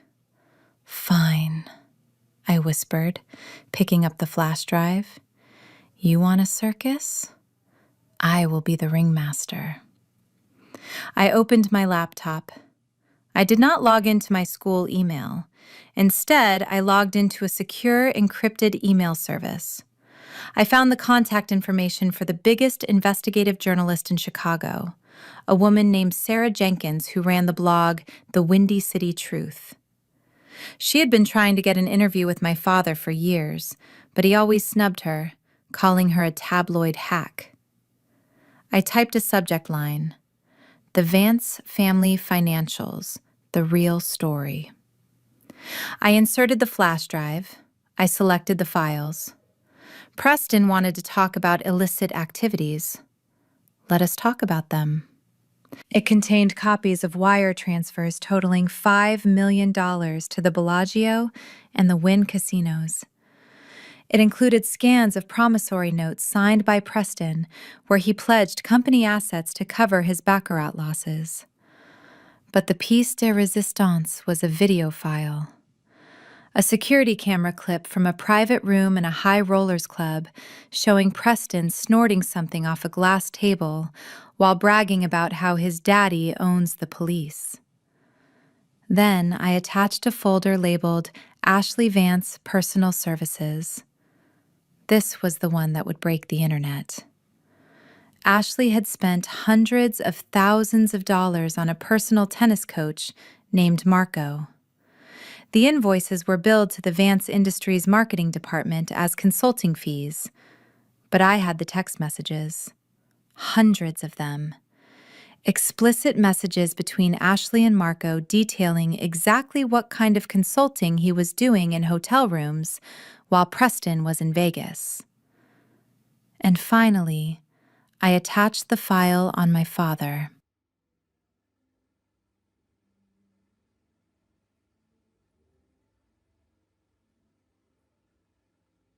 The emails where he instructed his accountants to falsify tax returns. The memos where he called his own employees peasants and idiots. I wrote a short message to Sarah Jenkins. You have 1 hour to publish this before I send it to the New York Times. The narrative changes today. I hit send. Then I made a pot of coffee and waited. It did not take an hour. It took 40 minutes. I refreshed the browser and there it was. The headline was in bold red letters across the top of the Windy City Truth. The Vance Papers. How Chicago's golden family stole billions and lied to you. The article was a bombshell. It laid out everything. The gambling, the affairs, the embezzlement, the tax fraud. And right in the middle of the article, Sarah Jenkins had included a section about the smear campaign against me. She wrote, "It appears the accusations against Jasmine Vance, the only member of the family not implicated in these crimes, were a calculated distraction." While her brother was betting company payroll on black, and her sister-in-law was paying for companionship with corporate funds, Jasmine Vance was teaching history in a public school. The evidence suggests she is not the villain of this story. She is the whistleblower. I went to Twitter. The hashtag #FireJasmineVance, which Preston's bots had been trending all morning, was suddenly disappearing. In its place, a new hashtag was rising. Justice for Jasmine. I watched the comments roll in. The public mood shifted like the wind. 1 minute they were calling me a predator. The next, they were calling me a hero. "Look at the receipts," one user wrote. "Preston Vance lost $5 million while refusing to give his employees a raise. Sickening." Another user posted the picture of Ashley. "So let me get this straight. She called Jasmine poor while she was using stolen money to pay her boy toy. The audacity is infinite." My phone started buzzing again. But it was support. Students were posting videos defending me. Parents were commenting that I was the best teacher their kids ever had. And then the phone calls started from the other side. Preston called. I sent it to voicemail. Ashley called. I sent it to voicemail. My father called. I picked up. "Jasmine!" he screamed, his voice sounding like he was on the verge of a stroke. "What have you done? There are reporters on the lawn. There are helicopters over the house." I took a sip of my coffee. "I thought you liked attention, Dad. You always said there is no such thing as bad publicity." "You ruined us!" he yelled. "The stock price is in free fall. The board is calling for my head. Ashley locked herself in the bathroom and won't come out. Preston is throwing up in the garden." I walked to the window and looked out at the city. The rain had stopped and the sun was shining bright and clear. "You ruined yourselves, Dad," I said calmly. "I just turned on the lights." I hung up. I knew this wasn't the end. A wounded animal fights the hardest right before it dies. My father would try one last desperate move. He would try to use the law. He would try to claim the evidence was obtained illegally. He would try to bury me in court. But he didn't know that I had one more card to play. A card that would ensure he didn't just lose his company. A card that would ensure he lost his freedom. I looked at the $20 bill sitting on my counter. It was just a piece of paper, but it had brought down an empire. I picked up my keys. It was time to go to the office. Not my classroom, but the headquarters of Vance Industries. It was time to take my seat at the head of the table. The text message that finally broke my brother Preston arrived at 2 in the morning. It was not a long message. It was a single photograph sent from an unregistered number. The photo showed the front door of the luxury condo where Preston was currently hiding.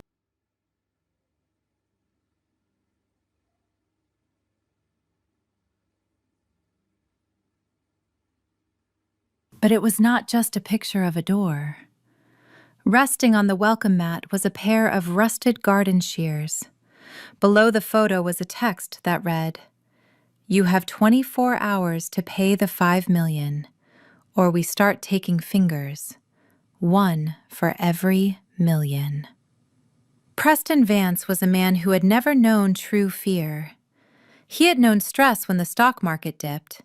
He had known annoyance when his latte was cold.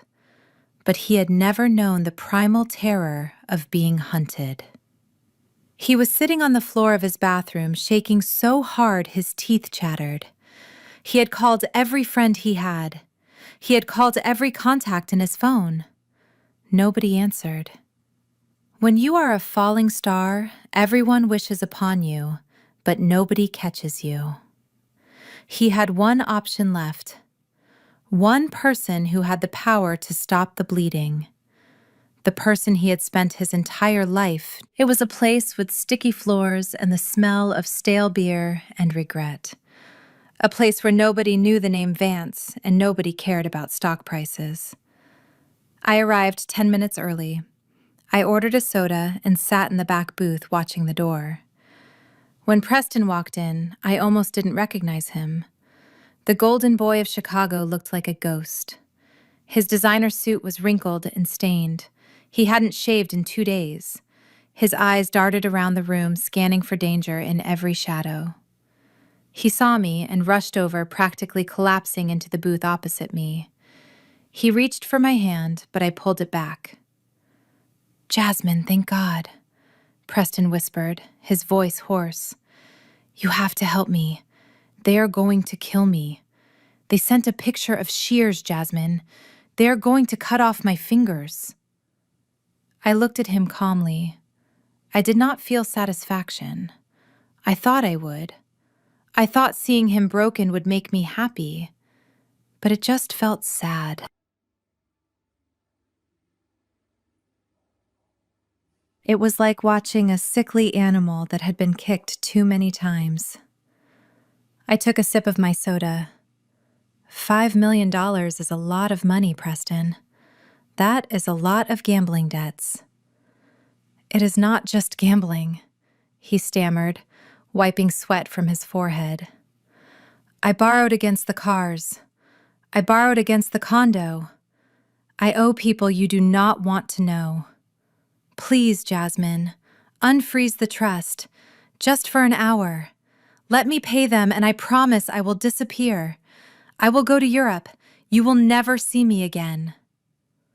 I shook my head slowly. "I cannot do that, Preston.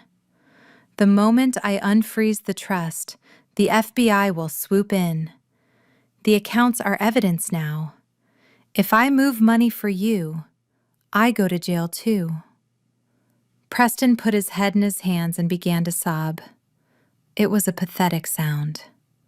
Preston looked up, hope flaring in his eyes, desperate and wild. "What? Anything. I will do anything." "I have a slush fund," I said. "A personal emergency fund that Grandpa left me separate from the main trust. It has exactly $5 million in it. It is clean money.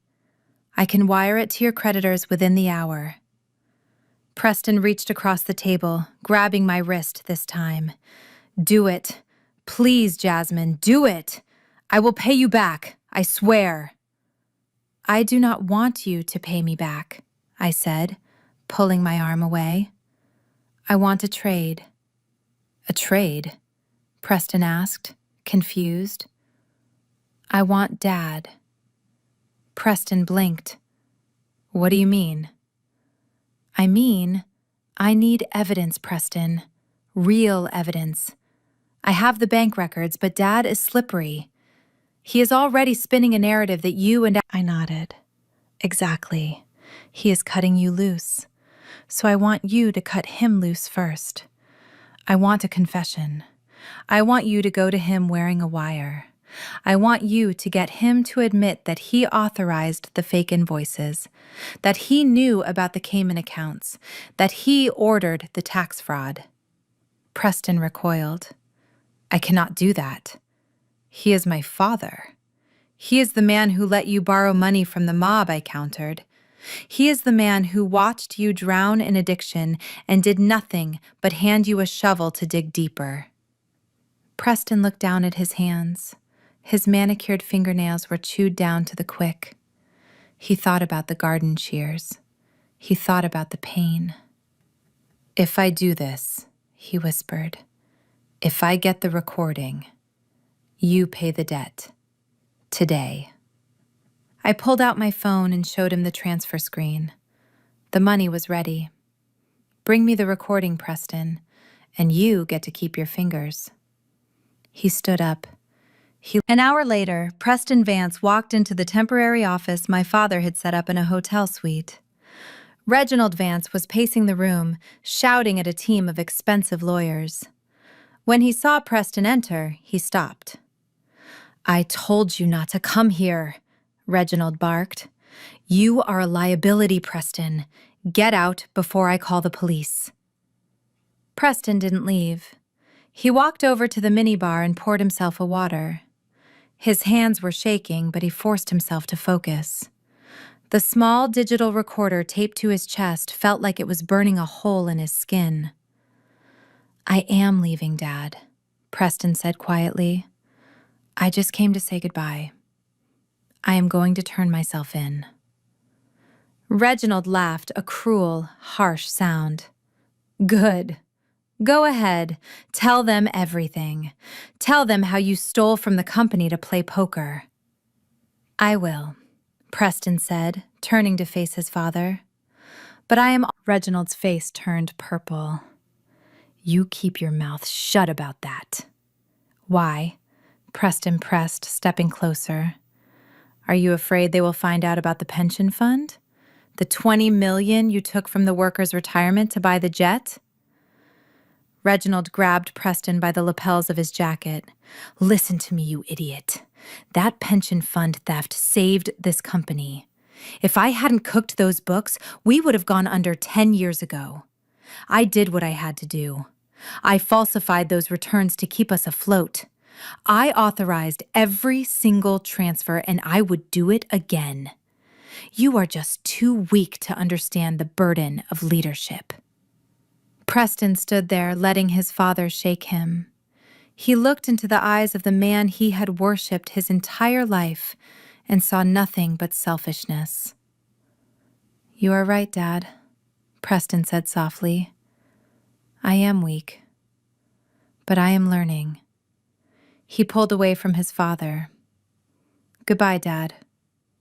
He walked out of the hotel. When the doors closed, he leaned against the metal wall and let out a long, shuddering breath. He reached into his shirt and peeled the tape off his skin.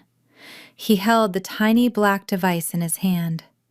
It was light, but it carried the weight of a prison sentence. We met again at the bar 2 hours later. The place was emptier now, just a few drunks nursing their sorrows. Preston slid into the booth. He didn't say a word. He just slid the small USB drive across the sticky table. I picked it up. Is it on here? I asked. Preston nodded, staring at the table. Everything. He admitted to the pension theft. He admitted to the tax fraud. He admitted that he taught me how to launder the money. It is all there. I plugged the drive into my laptop and put on my headphones. I listened to the file. The audio was crisp and clear. My father's voice, arrogant and angry, confessing to federal crimes. It was the nail in the coffin. He was going away for life. I closed the laptop and put the drive in my pocket. I picked up my phone and pressed the transfer button. Done, I said. The funds are with your creditors. You are free, Preston. Preston let out a sob of relief. He slumped against the seat looking like a deflated balloon. Thank you, Jasmine. Thank you. He looked at me, expecting me to smile, expecting me to welcome him back into the fold now that he had betrayed our father. But I just looked at him. I looked at the brother who had laughed at me at the will reading, the brother who had tried to destroy my career, the brother who had just sold his own father to save his fingers. I stood up and gathered my things. You know, Preston, I said, looking down at him. Dad was a monster. But at least he had a code. He was loyal to the dollar until the end. Preston looked up, his eyes red and watery. What do you mean? I patted the pocket where the USB drive sat. I mean that you are worse than him.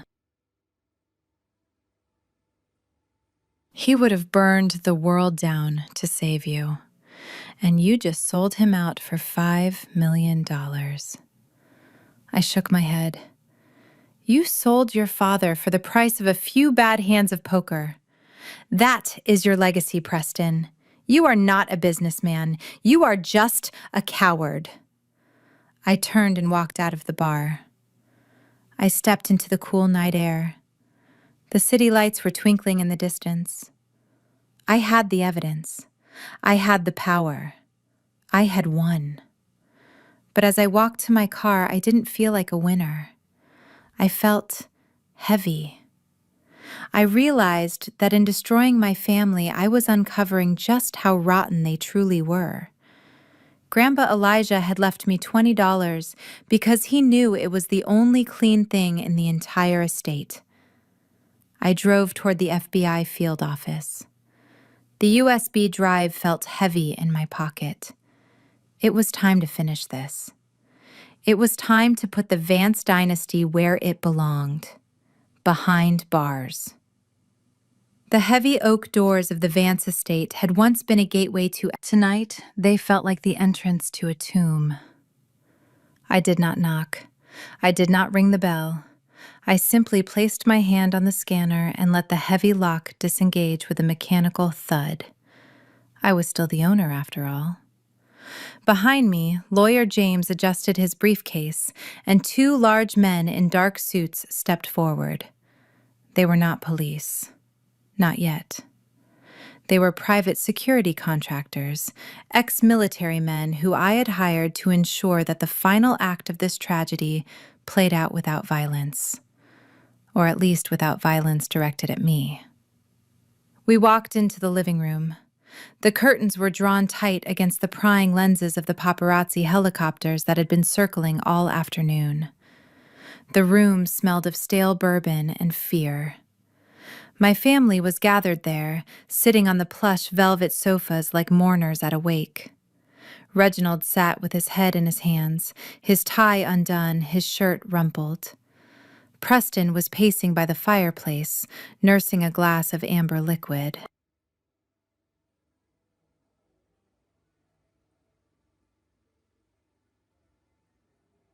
Ashley was curled in a chair, clutching a pillow, her mascara running down her cheeks in black rivers. When I entered the room, the air shifted. Reginald looked up. His eyes were red-rimmed and desperate. For a fleeting second, I saw relief in his face. He thought I was there to save them. He thought I had come to offer a lifeboat. Jasmine, he croaked, standing up unsteadily. Thank God, you came to your senses. Tell me you stopped this madness. Tell me you called the press off. I did not answer him. I motioned for the bodyguards to stand by the door.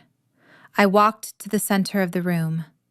I looked at the three people who shared my blood and realized I felt absolutely nothing for them. The anger was gone. The hurt was gone. All that was left was a cold, clinical pity. Lawyer James stepped forward and placed a sleek black speaker on the coffee table. Reginald frowned, looking from the speaker to me. What is this?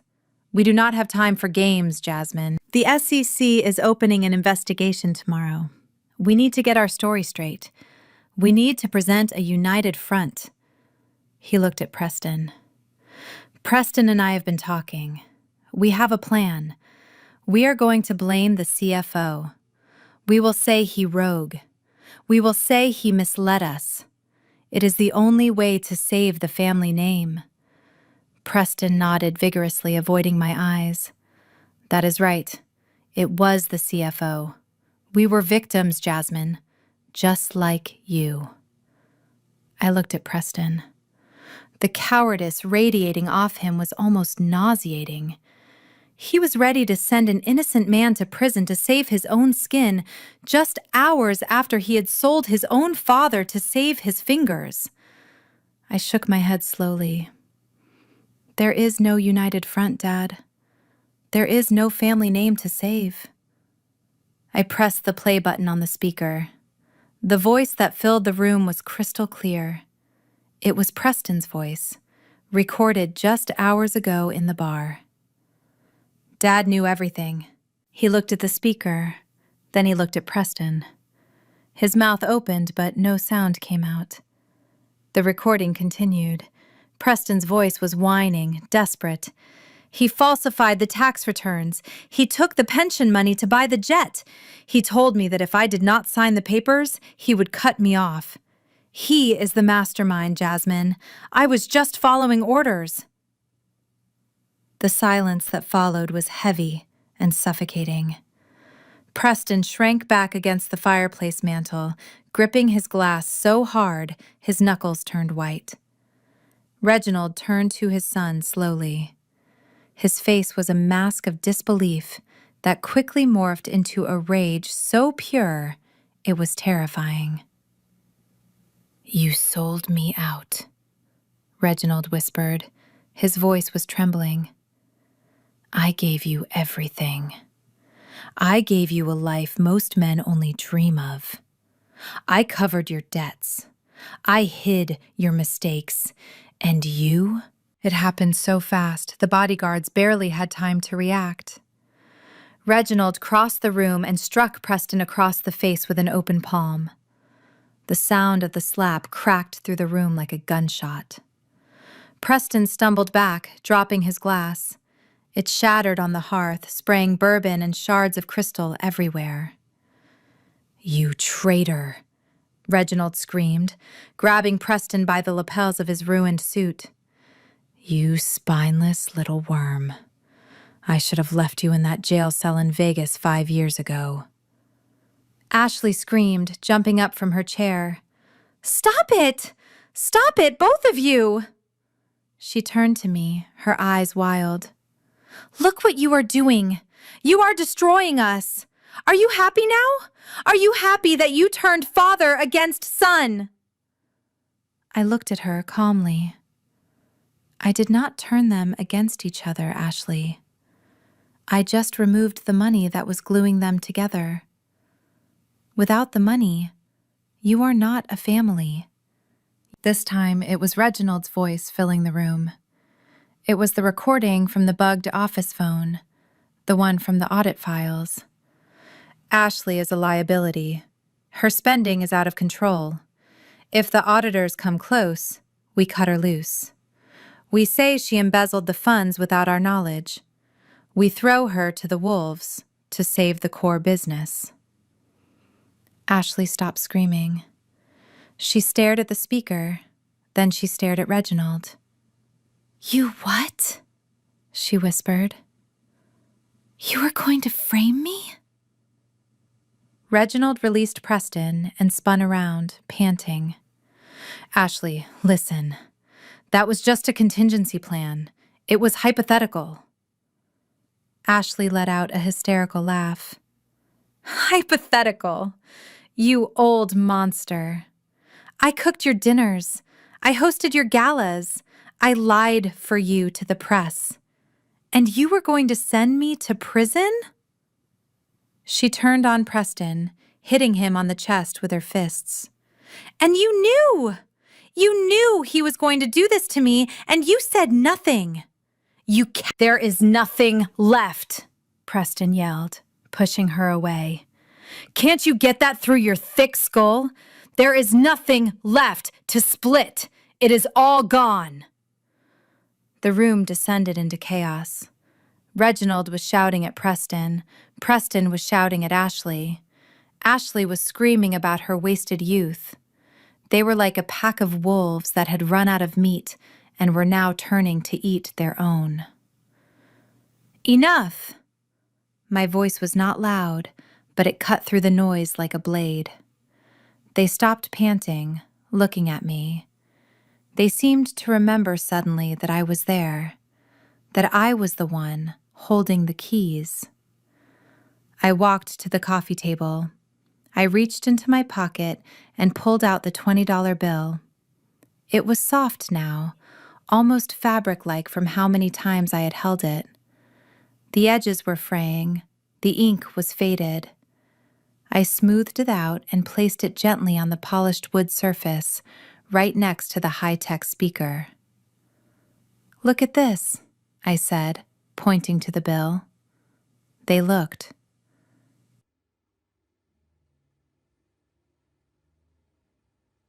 They looked at the crumpled piece of currency that they had laughed at only 48 hours ago. "This is you," I said softly. "This bill is old. It is wrinkled. It has been passed from hand to hand. It is dirty, but it has value because it stands for something. It stands for a promise." I looked at my father. "You stood for nothing, Dad. You thought value came from the number of zeros in a bank account. You thought dignity was something you could buy with a black card, but look at you now." I gestured to the scene before me. The shattered glass, the tear-stained faces, the violence. You are not a dynasty. You are a crime scene.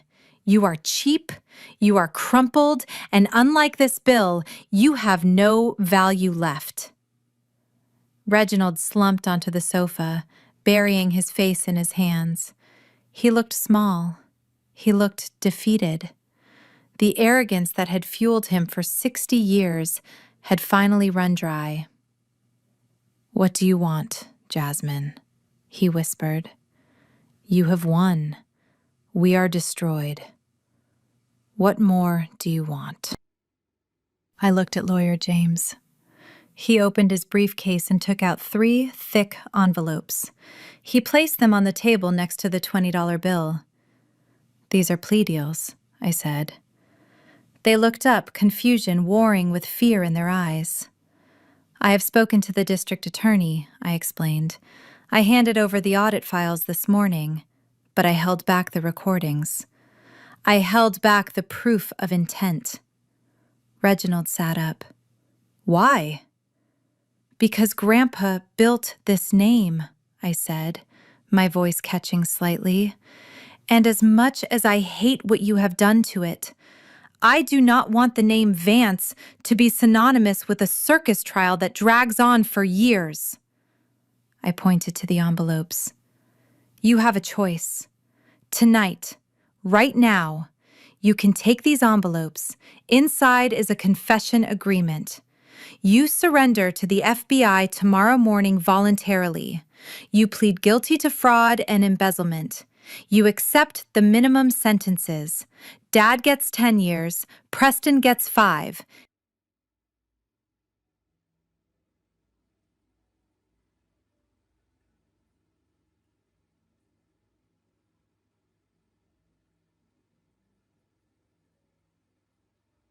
Ashley gets probation and community service for the misuse of funds."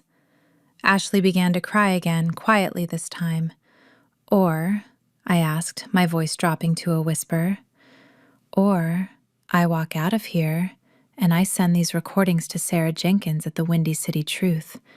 And tomorrow morning, instead of a quiet surrender, you will have CNN broadcasting your voices admitting to your crimes on national television. You will not get a plea deal. You will get the maximum sentence. 25 years for you, Dad. 15 for you, Preston." I looked at my watch. "It is 9 o'clock. You have until 9:15 to sign." I stepped back, giving them space. For a moment, nobody moved. The only sound was the ticking of the grandfather clock in the hall, a clock that had been bought by Elijah Vance 50 years ago. Then, slowly, my father reached for a pen. His hand was shaking so badly he had to steady it with his other hand. He did not look at me. He did not look at his son. He signed the papers.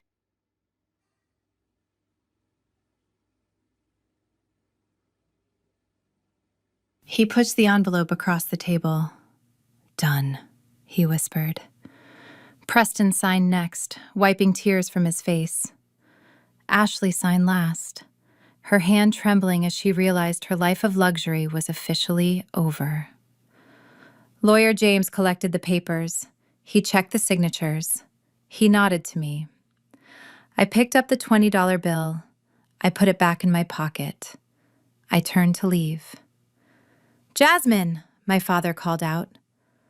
I stopped, but I did not turn around. "Why?" he asked, his voice broken. "Why did he give it to you? Why didn't he trust me?" I stood there for a moment looking at the heavy oak doors. "Because, Dad," I said softly, "Grandpa knew that if you had $20, you would try to turn it into 20 million by cheating. But he knew that if I had $20, I would use it to buy a future." I walked out of the room. The bodyguards followed me, closing the doors on the sobbing ruins of my family. I walked out into the cool night air. I took a deep breath. It tasted like rain and freedom. I had one last stop to make. Tomorrow, the world would know the truth. But tonight, I had to say goodbye to the past. The annual shareholder meeting of Vance Industries was usually a boring affair held in the grand ballroom of the Ritz-Carlton. Men in gray suits would clap politely at graphs showing 3% growth and eat rubbery chicken. But today was different. Today, there were no graphs. There were satellite trucks from CNN, Fox News, and MSNBC parked outside.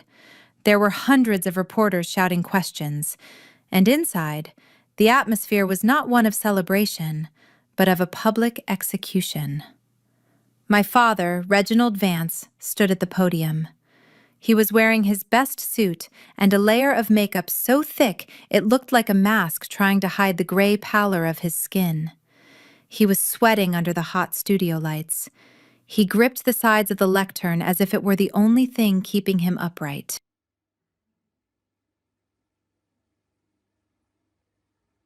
He was fighting for his life, and he had decided that the only way to survive was to destroy me completely. "Ladies and gentlemen," Reginald began, his voice booming through the speakers, "the rumors you have heard over the last 24 hours are distressing. They are false. But they come from a place of deep tragedy.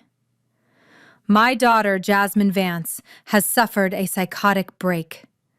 The death of her grandfather pushed her over the edge. The documents released to the press are forgeries created by a confused and sick mind. We are currently seeking a court order to have her institutionalized for her own safety." A murmur went through the crowd. I watched from the wings of the stage hidden in the shadows. He was good. I had to give him that. He looked like a heartbroken father. Therefore, Reginald continued gaining confidence. "I am asking the shareholders to vote immediately to suspend the bylaws and grant me emergency dictatorial powers to protect the company from this internal attack. We must secure our assets from my daughter's madness." I signaled to Director Sterling, who was standing beside me. "It is time," I said. I did not run onto the stage. I walked. I walked slowly and deliberately, the heels of my shoes clicking rhythmically on the hardwood floor.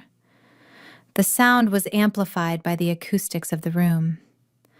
Reginald stopped speaking. He looked to his left. He saw me. His eyes went wide with panic. "Security!" he shouted, pointing a shaking finger at me. "Remove her! She is dangerous!" 2 guards stepped forward, but before they could touch me, Director Sterling stepped into the light, holding up a single piece of paper. "Stand down," Sterling commanded. "Anyone who touches the trustee will be charged with assault on a federal witness." The guards froze. They looked at Reginald, then at the powerful banker. They stepped back. I walked up to the podium. My father tried to block me, but he was trembling so hard he could barely stand. I looked at him. I looked at the man who had called me a disappointment my entire life. "You are in my seat, Dad," I whispered. Reginald stumbled back, forgetting his microphone was on. "You cannot be here. You signed the deal. You said you wouldn't come if I signed." I leaned into the microphone. My voice was calm, steady, and amplified to millions of people watching around the world. I lied. The crowd gasped. I turned to the shareholders. "I am Jasmine Vance. I am not sick. I am not confused, and I am not powerless." As the camera zoomed in. "This company was built on integrity," I said. "But for the last 10 years, it has been run on greed. The motion for emergency powers is denied." I turned to look directly at my father and my brother Preston, who was cowering in the front row next to Ashley. "Furthermore," I continued, "acting in my capacity as chairwoman, I am hereby terminating the employment of Reginald Vance and Preston Vance effective immediately. Cause for termination is gross negligence, fraud, and theft of company property." "You cannot do this!" Reginald screamed, lunging for the microphone. "I am the CEO. I built this." The doors at the back of the ballroom burst open. A dozen agents and FBI windbreakers marched into the room. They were not smiling. They moved with the terrifying efficiency of a government that has all the evidence it needs. "Reginald Vance," the lead agent shouted, "you are under arrest for securities fraud, tax evasion, and money laundering." He looked at the cameras. He looked at me. "No," he whispered. "No, this isn't happening." The agents swarmed the stage. They grabbed my father's arms and pulled them behind his back. The click of the handcuffs echoed through the silent ballroom. It was the sound of a dynasty ending. In the front row, Preston tried to run. He scrambled over the chairs, knocking down an elderly shareholder. He tried to hide behind Ashley, pulling her skirt to cover himself like a frightened child. "Do not let them take me," he sobbed. "Ashley, do something." Ashley kicked him away, her face twisted in disgust. "Get off me, you loser!" The agents grabbed Preston. He went limp, weeping openly, begging for his father to help him. But his father was already being marched down the center aisle, his head bowed, his legacy in ruins. I stood at the podium alone. The flashbulbs were blinding. The noise was deafening. But I felt a strange calm. I looked at the empty seat where my father had. I walked off the stage, leaving the chaos behind me. I did not give interviews. I did not smile for the cameras. I had one last loose end to tie up. The snake had been cut off at the head, but there was still one person who thought she could walk away with a consolation prize. Ashley. An hour later, I arrived at the Vance estate. The police tape was already up. The yellow plastic fluttered in the evening breeze, wrapping around the marble columns like a warning label. The assets were frozen pending the investigation. Nothing was supposed to leave the house. But I knew Ashley. She did not care about laws. She cared about survival. And in her mind, survival meant diamonds. I walked into the foyer. The house was silent except for the sound of frantic movement coming from the master bedroom upstairs. I walked up the grand staircase. My footsteps were soft on the carpet. I found Ashley in her dressing room.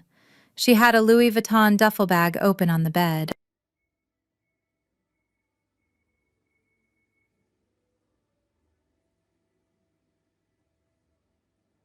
She was sweeping jewelry into it by the handful. Necklaces, rings, bracelets. She was moving with the manic energy of a looting thief. Going somewhere? Ashley, I asked, leaning against the door frame.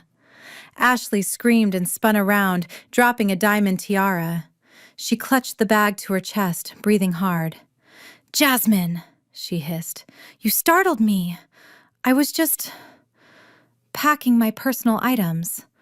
The police said I could take essentials." I looked at the bag overflowing with glittering stones.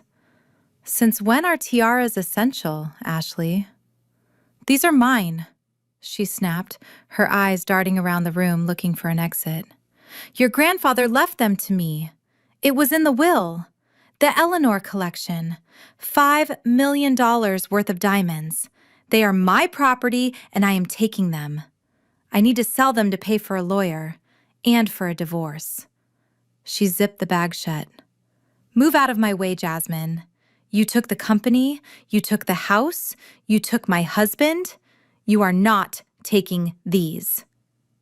I didn't move. I just watched her, clutching that bag like it was a life preserver on the Titanic. "You really do not know, do you?" I asked quietly. "Know what?"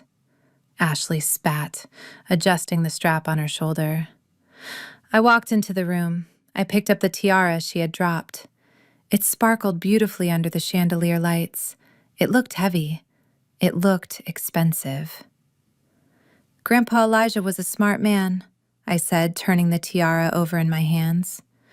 "He knew about your shopping addiction, Ashley. He knew you only married Preston for the money. And he knew that eventually you would try to sell everything not bolted down." "So," Ashley asked, taking a step back, "what is your point?" "My point," I said, looking her in the eye, "is that Grandpa sold the real Eleanor collection 5 years ago. He sold it to a private collector in Dubai to fund the initial deposit for the Shadow Trust. He used the money to protect the company from you."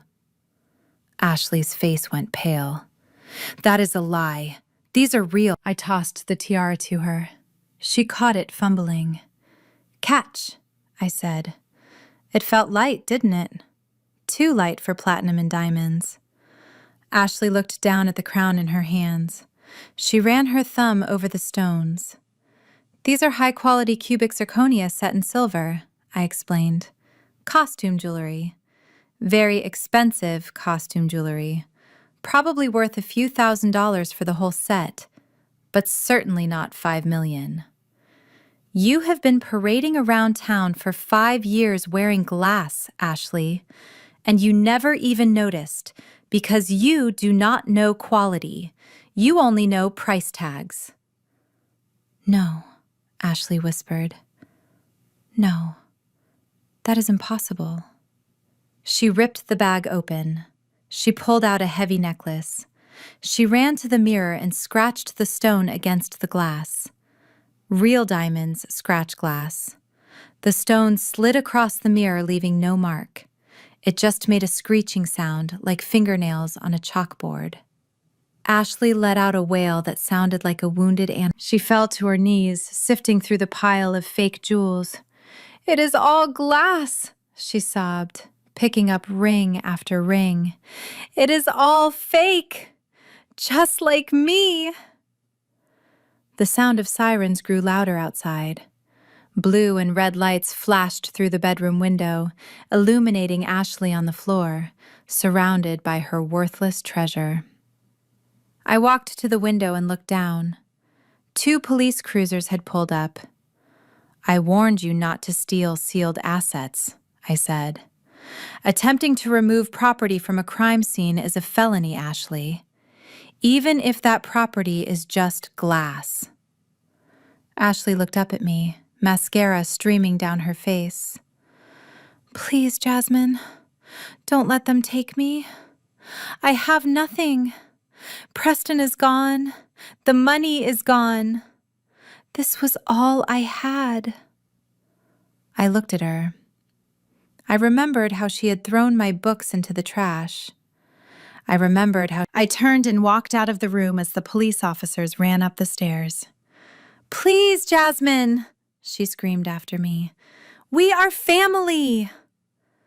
I paused at the top of the stairs. "No, Ashley," I said without looking back. "You were never family. You were just a bad investment." I walked out of the mansion into the cool night air. The nightmare was over. The house was empty. The villains were in chains. And in my pocket, the $20 bill felt lighter than ever. It was time to start rebuilding. Not a dynasty of greed, but a legacy of truth. And I knew exactly where to start.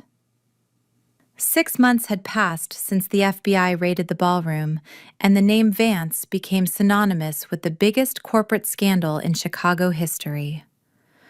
The winter snow had melted, revealing the grime underneath. The contract on the table was thick. It was a sale agreement. I wasn't trying to save Vance Industries. The rot went too deep. My father and brother had hollowed it out so thoroughly that there was nothing left to save but the debt. So I did the only responsible thing. I sold it. I sold the factories.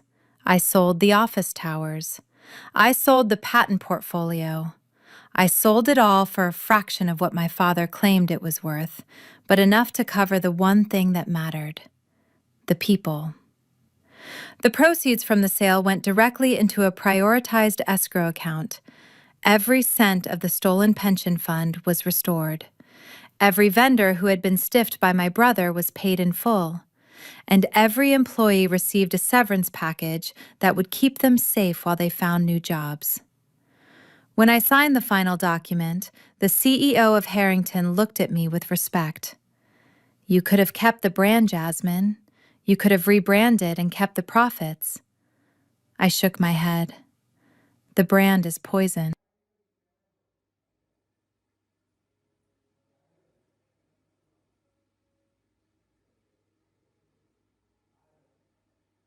"I do not want the name.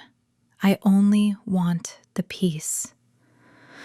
I kept only one thing, the charitable foundation, but I stripped my father's name off the building. It was no longer the Reginald Vance Center. It was now simply the Legacy Foundation. After the meeting, I drove my new car, not a flashy Lamborghini like Preston used to drive, but a reliable Volvo, to a small grocery store on the outskirts of the city. I pulled my hat down low. I wasn't there to shop. I was there to watch.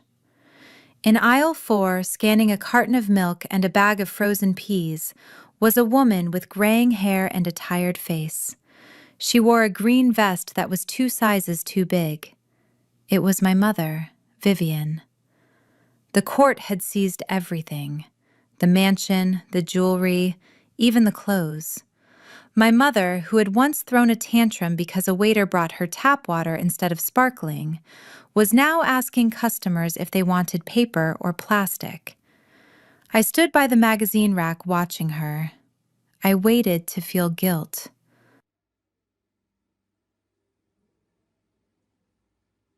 I waited to feel that old urge to rush in and save her, to sign a check and fix her problems. But the urge didn't come, because I remembered the dinner. I remembered her trying to bribe me with a worthless check while my father signed a mortgage he couldn't pay. She looked up, and for a second our eyes met across the store. She froze, holding a scan gun. I saw anger in her eyes. I saw blame. She still believed this was my fault. She still believed I had ruined her life rather than saving her from being an accessory to a felony. I didn't wave. I didn't approach her. I just turned and walked out. She had her life, and I had mine. My final stop was a place I had dreaded for weeks, the State Correctional Center. The sound of the heavy steel doors slamming shut behind me echoed in my bones. The air smelled of industrial cleaner and despair. I sat in the visitation room, separated from the prisoner. Reginald Vance had aged 20 years in 6 months. His hair was white and thinning. His skin was sallow. The arrogant posture was gone, replaced by the shuffle of a man who had lost all agency. He sat down and picked up the phone. He didn't say hello. "Are you happy now?" He rasped, his voice dry and bitter. "Are you happy seeing your father in a cage?" I looked at him calmly. "I am not happy, Dad. But I am at peace. And I hope you are too. You do not have to lie anymore. You do not have to pretend to be a billionaire." He slammed his fist against the glass, weak and ineffectual. "I was a billionaire. I built an empire. And you sold it. I heard what you did. You sold it to Harrington. You gave away my legacy to my enemy. I sold it to pay back the people you stole from." I corrected him. "I cleared the debts. The books are balanced, Dad. For the first time in 20 years, the Vance... Now you are just a teacher with a trust fund." I reached into my pocket. I pulled out a small plastic bag. Inside was a single object. "I asked the warden if I could leave you a gift," I said. He said it was allowed as long as it wasn't contraband. I slid the bag through the small slot at the bottom of the window. Reginald picked it up. He looked at it. His eyes went wide. It was the $20 bill, the same crumpled, dirty bill with the serial number E1990 Legacy. "What is this?" he whispered. I leaned into the microphone. "That is for the commissary, Dad. You can buy some snacks, maybe some chocolate, or a notepad to write your memoirs." He stared at the bill, his hands shaking. "You are mocking me." "No," I said, standing up. "I am giving you exactly what you gave me." I looked at him one last time. The man who had terrified me. "That is your inheritance, Dad," I said softly. "Don't spend it all in one place." I hung up the phone. I turned my back on his shouting. I signaled the guard. As I walked out of the prison through the series of locking gates, I took a deep breath. The air outside was cold and crisp. It tasted like winter, but it felt like spring. I walked to my car, unlocked the door, and for the first time in my life, I didn't look in the rearview mirror. I just drove forward. The lake house was exactly as I remembered it. It was a small cabin nestled among tall pines overlooking a body of water that reflected the sky like a mirror. It was the only property I had bought back from the liquidation using my own money. This wasn't corporate assets. This was home. I sat on the wooden dock, my legs dangling over the edge, just inches above the water. Beside me was a fishing rod, the old bamboo one Grandpa Elijah had taught me to use. The sun was setting, casting a golden glow over the trees.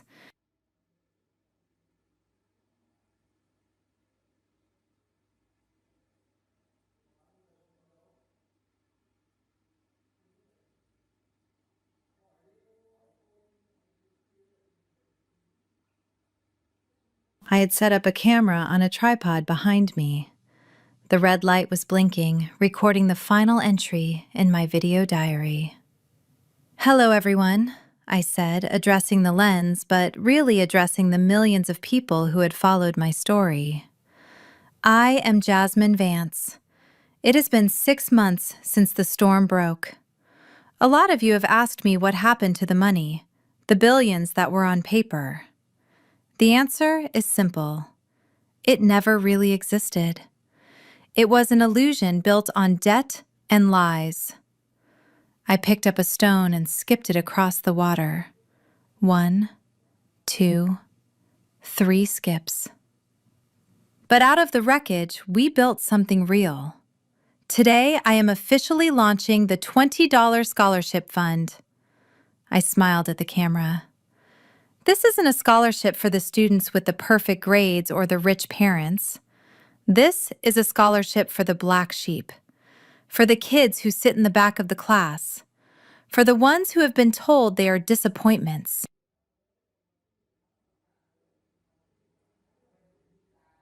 for the ones who have been kicked out, pushed down, and underestimated. I held up my hand, showing the empty space where I used to hold the bill. My grandfather taught me that value isn't printed on paper. It is printed on your character. My father had billions, and he ended up with nothing. I had $20, and I ended up with everything. I looked out at the lake, feeling the presence of my grandfather in the wind rustling the trees. Money cannot buy class.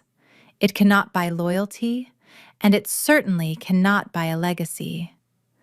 A legacy is what you leave behind in the hearts of the people you help, not the bank accounts you fill.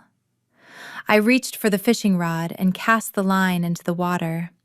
The lure hit the surface with a gentle splash, creating ripples that expanded outward, touching everything in their path. So to anyone watching this who feels small, who feels poor, who feels like they do not belong, remember this. You are worth more than the number. You are the architect of your own future. I turned back to the camera one last time. My name is Jasmine. I am a teacher. I am a survivor. And I am finally free. Thank you for watching. I let the camera run for a few more seconds, capturing the peace of the moment, the sound of the birds and the gentle lapping of the water against the dock. The sun dipped below the horizon, turning the world into a silhouette of peace. The screen faded to black, and in the center, in simple white text, 3 words appeared. The true legacy. My grandfather left me with a $20 bill, but the real gift was the realization that true worth is internal. My father and brother had billions, yet they were spiritually penniless. I learned that you cannot buy class, integrity, or peace.